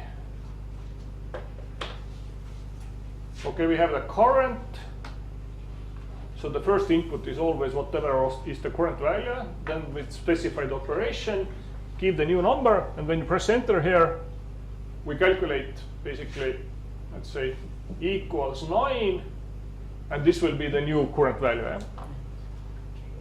And when we do those here, we have the 7, you press the minus, and when you now press the enter, then it is just -7 is the new current value. Like this?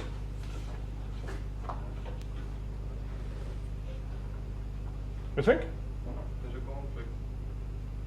If you want 7 minus 3, that's good. Yeah. There's definitely, so we can say that this is not a minus, but some kind of like special operator. So we don't mix that minus with that minus here. So the negation is like separate operator. Okay.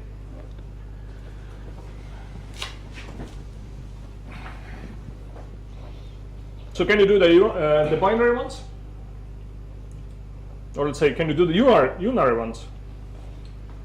You can make the linear ones from the binary ones also. Okay. And is our menu system good enough for that one? For example, the actions. Is the action good enough?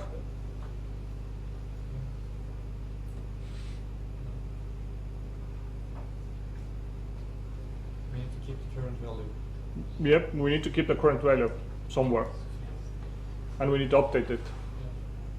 So where's the state, so to speak? And plus, we already figured that okay, the menu should probably have a title. Would also be nice. So let's fix that one. So it's a string title here.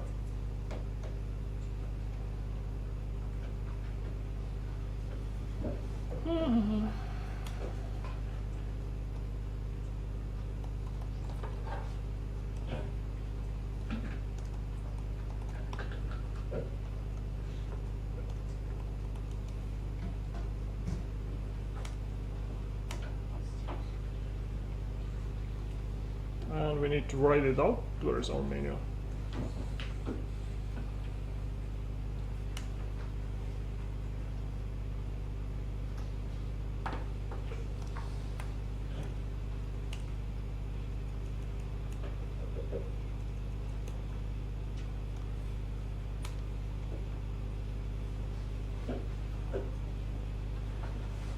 So let's say this is the calculator main.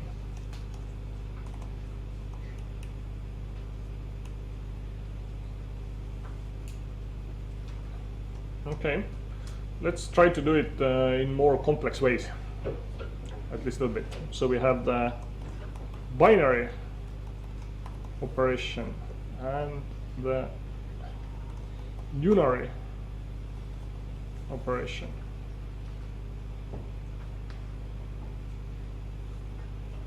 So this is the submenu binary, submenu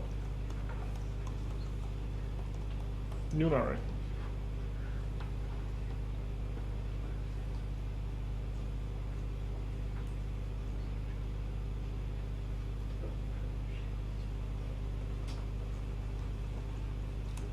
Okay, this will be the first. This is also first. Binary.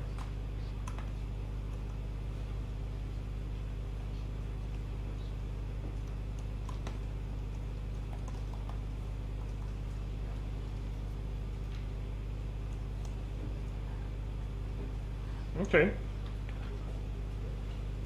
So binary operators are those plus, minus, blah, blah, blah. Yeah?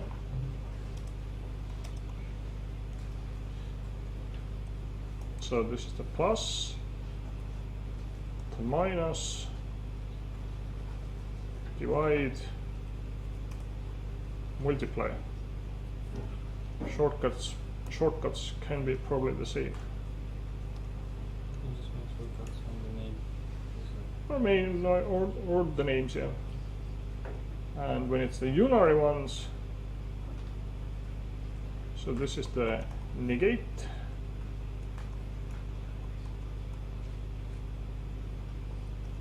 square root, root.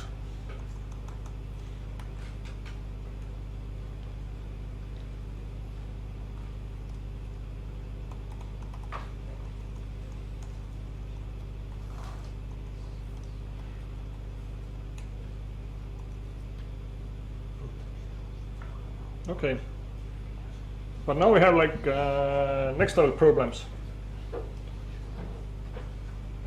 We need to keep the state somewhere. Plus we need to show the state to the user. So what's the current value on the calculator? Where and how do we keep it? And even more, finally, how do we display it to the user? So let's start from somewhere. Let's say we have the static. It's a float, yeah, or double, some kind of double.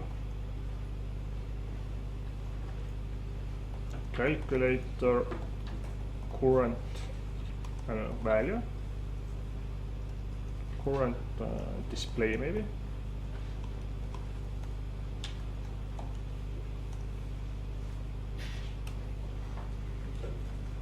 Okay, we have it somewhere. Calculator.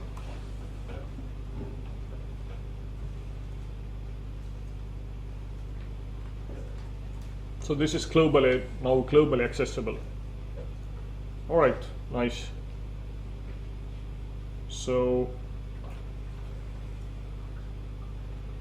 when we call this one method A, now this just gives the reference to it. So we need to figure out the way how to actually deal with our calculator.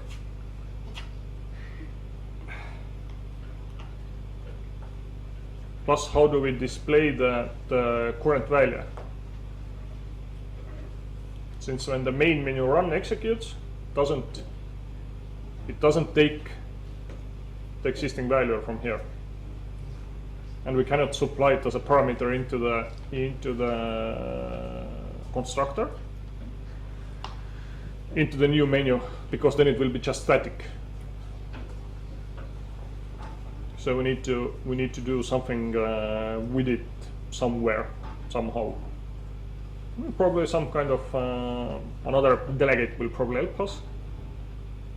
But what to do with those calculation methods here?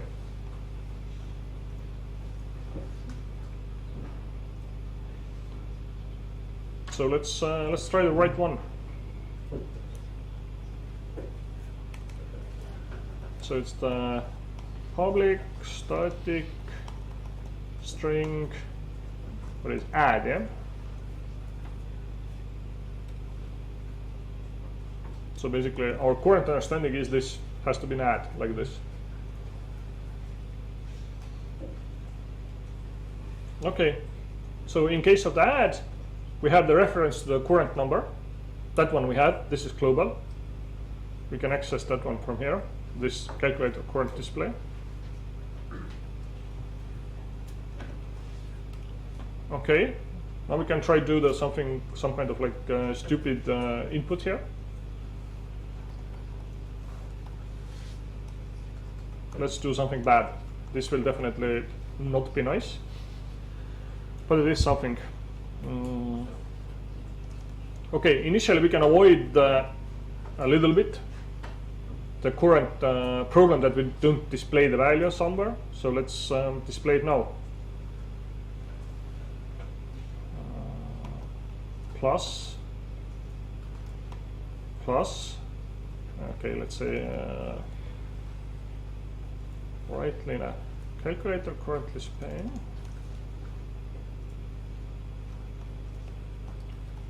current value.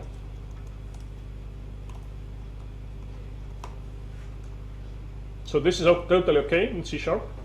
We can add a double to the string, because compiler sees that it's a string plus non-compatible type. If it's non-compatible, then it will just call the toString on it.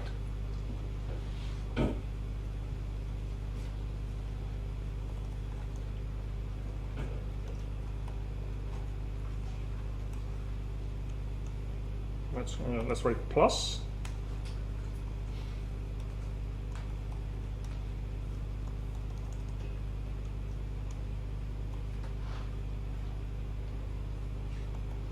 Number.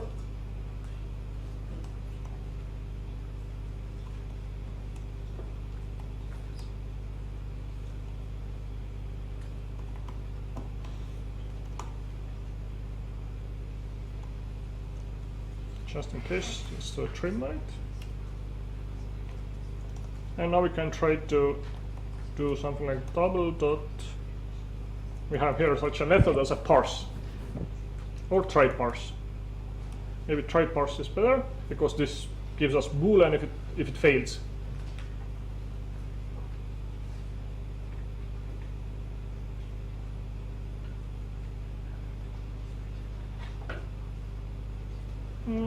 Actually, we don't even need to check it with it. If it fails, then it's just a 0.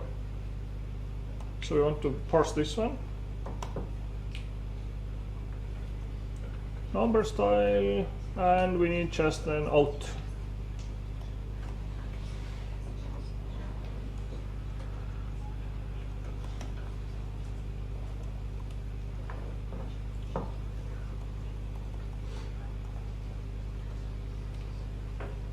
And we can now do something like this: calculator current display plus equals plus whatever the converted will be. If it fails, then it should be 0, so it doesn't matter really. And we can just return nothing from here.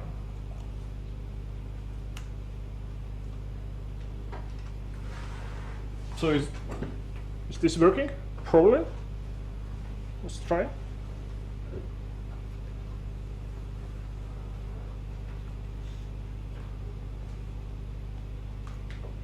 So it's the binary operations plus current value 0 plus number 5. Your choice. Another plus. Yes, current value 5. 6. Current value 11. So calculates at least something. Okay, maybe the menu should be a little bit better, like number, then binary immediately here. So maybe the title should be more visible.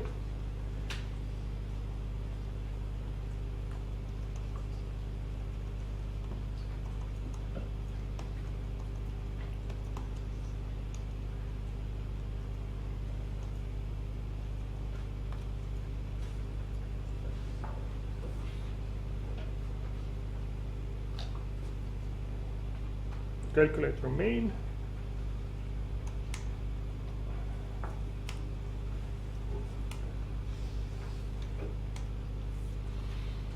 Yeah, okay, and probably some kind of some empty space should be here, like some line feeds somewhere. Okay.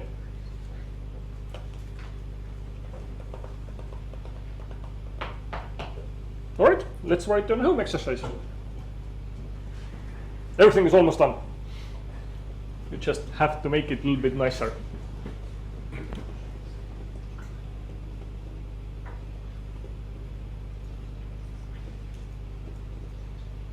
And really would like to see the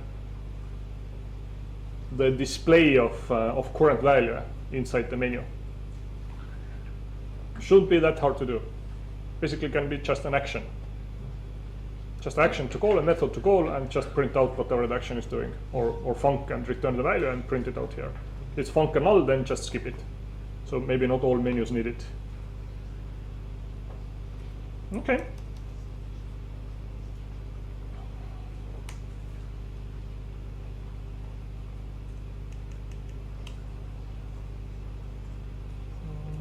No, it's here. Programming in C#.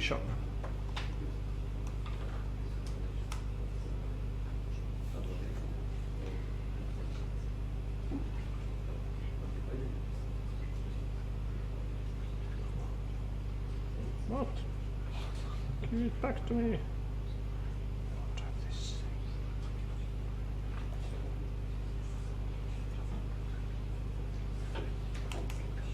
All right.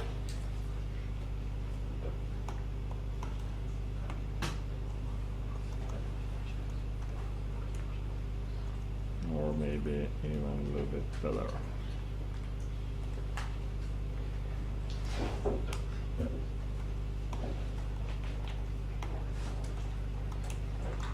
So you have plenty of free time. So today is 24th. It's when's the next lecture? Tell me. 30. Is it 30th? No, it's the 1st. Yeah. So Thursday evening. 31 pole, 30. Ma tean.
Try it this way.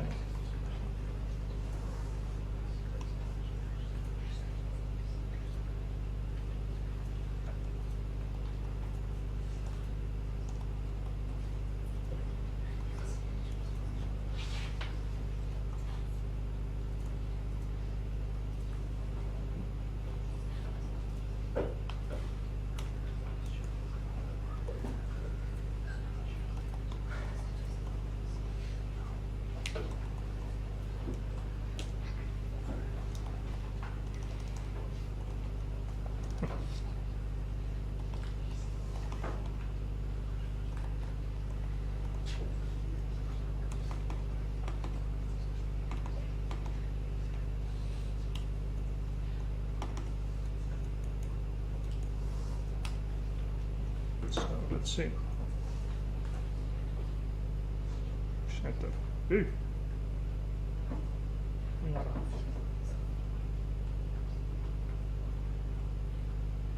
Close off.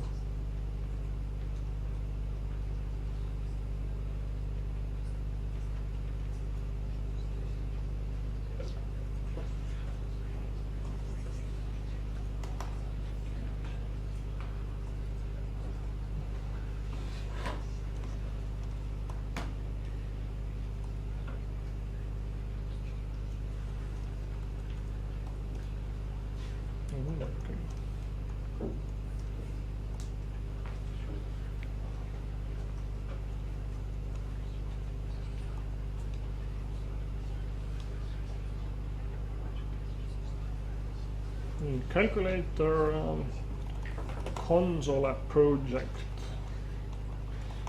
using universal menu system. Support following operations.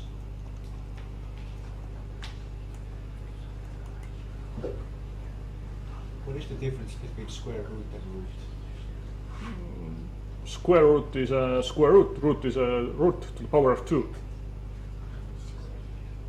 So it's square, not yes. Square, sorry. Yep. Absolutely.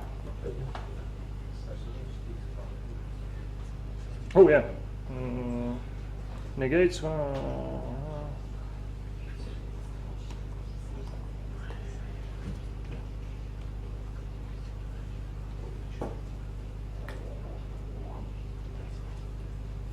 Using your universal menu system, not mine, your.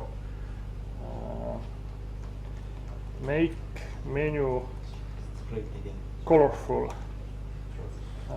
Can you use arrow key based navigation? Console has all those functionalities. console.end, you can see you can set all the colors, background colors, you can do whatever. You can also get console read key, you can get up and down arrows. You can do everything. Since if you don't believe me, we have this. This is a console application, file manager, but this is a console app. It even has mouse support, menus, whatever else.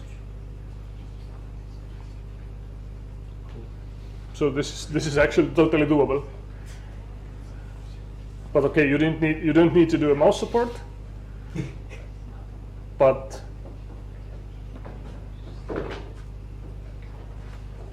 can you use arrow key based navigation? Would be nice. It's not mandatory, but this would be nice. Takes a little bit more thinking. Where do we submit our work? It was written in the first slides. You have this one fixed named repository. Cybersecurity guys had one name, the rest of the developers had another name. It's in the GitLab CS TTU, and I think it's even written in the documentation, not just we don't have slides anymore actually.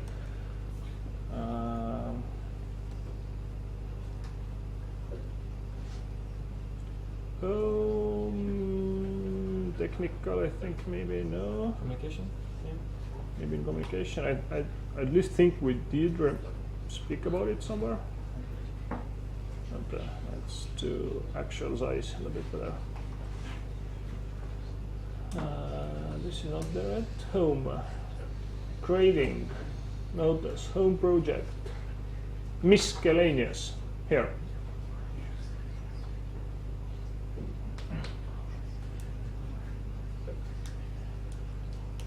And this one is, please, extremely important.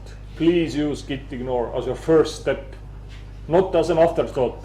Then it's already too late. Then you already have committed some binaries. So It just has to be in the Git repo. yes, it has to be in the Git repository. And committed at the correct time. Is there a specific folder structure that we have to follow? No. I think I maybe will do also Moodle for you. So you already have the Moodle, but I maybe set up the homework also in the Moodle so that you have to submit a link to your solution file when you are ready to present your work. So then we have some kind of like track in the Moodle that you have done something and there have been some kind of homeworks. But actually, just the Git is good enough. So let me save this one.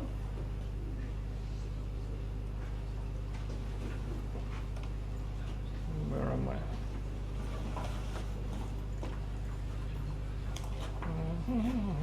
Programming in C#, yeah?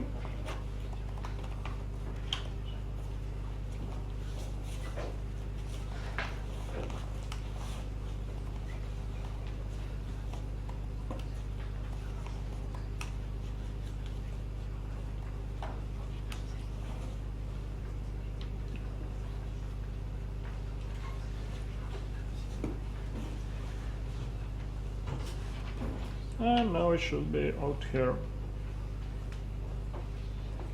It works. Homework 1. No, it isn't. Why isn't it? Didn't I pop? Refresh was needed.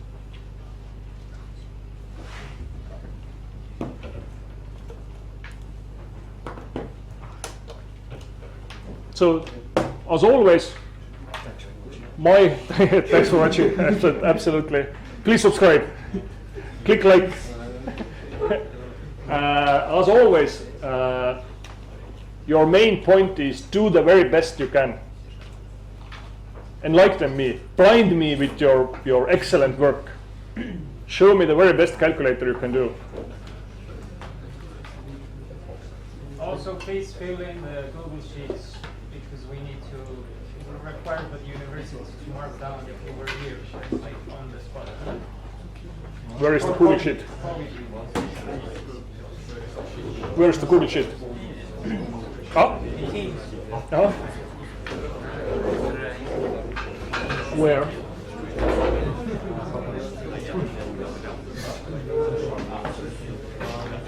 Okay.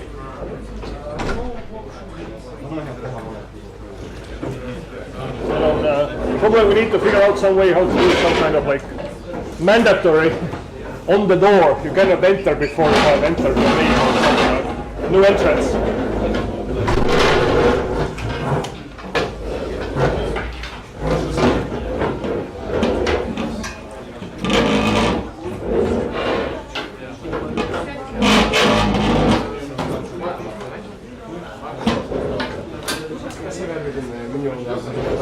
Ei ole. Minu arust see vist ma ei kirjutanud sinna kohustuslikult. No, menu colorful. Arrow keys optional. Okay. Make menu colorful. See on kohustuslik. See paneb ikka, this makes also think that how can you make a menu colorful? Like, will you do it as a cheap as? So just your shortcuts are like fixed color? But, or will you do something like nice that I can actually make something colorful in the middle of the title? Like, can I customize it?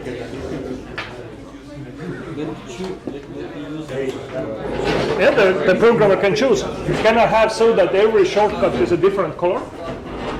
Not I mean that the programmer can choose that your library supports that you can add that this shortcut will be blue, this shortcut shall be green, and that your text, that you can specify your title and say that this word has to be green, this word has to be, I don't know, red. Can you highlight something in the middle of your text? So figure out that what you need to do. Like if you need to like text, then something like this, like HTML. Maybe you need to insert some kind of like codes into the text. So then you can parse them out and then change the color here for this part of the text. So think about it a little bit.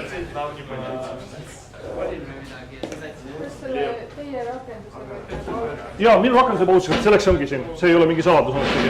Ma kohe vaatan, et ma ära ei võtta seda, ma kohe commitin selle ära. Enda oma on muidugi parem. Enda on parem, aga siit võib nii-öelda võtta igasugust... Ei, see ei ole üldse illegaal.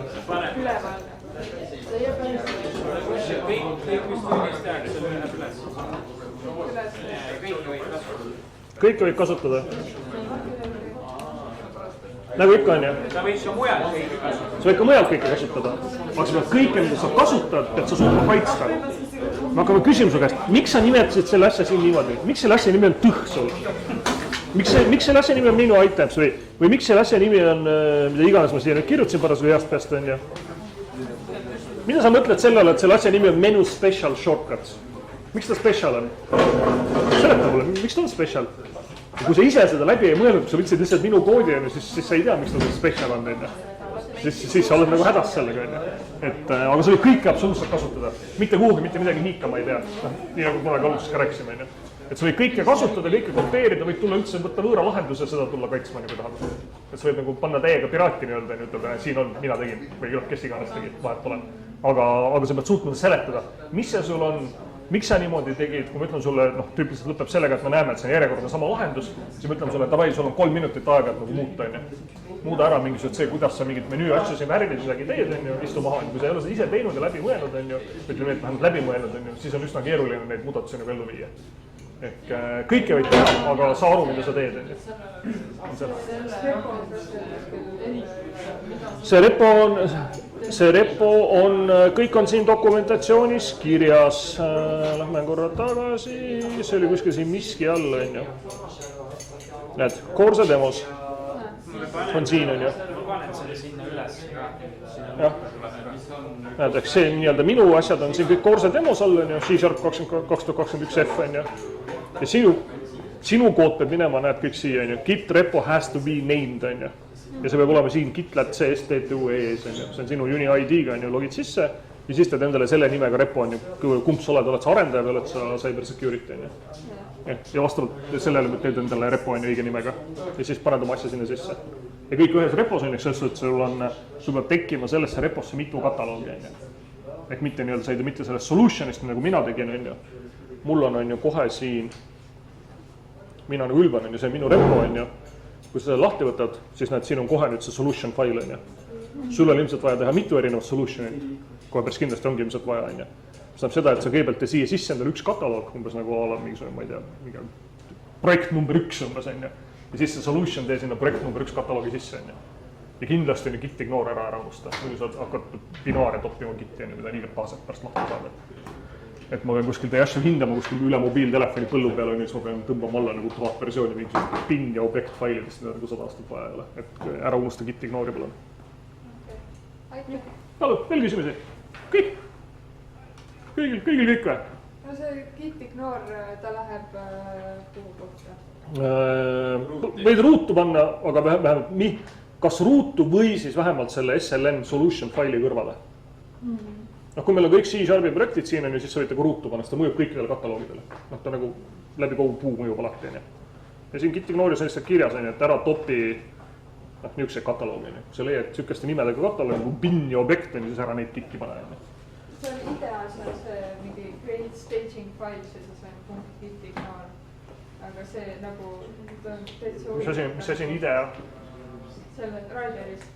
Nii. See on täitsa huvitav, ta nagu ei ilmu mitte kuskile. Git ignore vist ei ilmub, jah, sa saad git ignore endale siis, kui sa teed uue solutioni ja sa ütled talle, et pane see solution gitti, siis ta tekitab sulle selle git ignore'i. Kui sa võtad siit on ju file new. Nii, ja kui sa siit ütled, nüüd on ju miski see empty solution, et siin on create git repository, või noh, ükskord kõik, mis sa võtad. Kui sa teed solutionit, on ju, siis uuega alustad, new solution. Kuskil on, võtame siis nüüd class library, console application. Ehk näed, kui see siin on see linuke sul sees create git repository, on ju, siis teeb see JetBrains Rider sulle ise selle git ignore'i valmis. Aga kui ta on sul juba varem olemas, see git ignore on ju, või ka giti repo on olemas, siis ta ei paku seda. Ehk ta kontrollib seda selle asukoha järgi, kuhu ta seda tegema hakkab. Ta vaatab seda kataloogi kõigepealt, mis seal kataloogis on. Ühesõnaga, saate hakkama. Ja kui hakkama ei saa, siis on, kui sul mingi häda, pärast esimest commit'i mine vaata veebist, mis sul sinna tekkis. Ja kui sa näed, et sul on mingi häda, siis kustuta giti repo maha ja ta uuesti lihtsalt hakka uuesti nullist peale. Kõige lihtsam variant. Sest aeg-ajalt on giti repot tagantjärgi parandada väga keeruline. Korda saada seda, et nagu mulle ei meeldi seal midagi, on väga-väga raske. See on väga lihtne tuua. Jah, nagu mõtlengi, kõige lihtsam on ära kustutada ja uus teha, see on kõige lihtsam. Aga nagu parandada on väga keeruline. Giti history't ümber kirjutab, teoorias saab, praktikas ka saab, aga see on ilge peavalu. Ja hästi lihtne nagu oma git nagu tükiks saaks pekki keerata, nii et nagu pisarad tulevad silmane. Otsid nagu üüberspetsialisti kohale, kes läheb kättpidi või giti serverisse minema parandama seda. On võimalik, aga väga keeruline on. Et ühesõnaga pigem tehke esimene commit ja siis vaatan, et sul ei tekkinud neid bin ja objekt kataloogi sinna ja siis olekki nagu mäel omadega. Hästi. Aga palun! Aitäh! Palun! Nägemist! Käes Kevini tekib dokumentatsiooni vaatame. Ei. Avase nippele vaata, kas sulle meeldib, kas su silmadele meeldib see. AddMenuItem. Saad see ära ekraani. Salvestad ka. Miks see nii punane? Salvestad. See oleks siis teha nüüd siis kinni panna siin. Ilusi.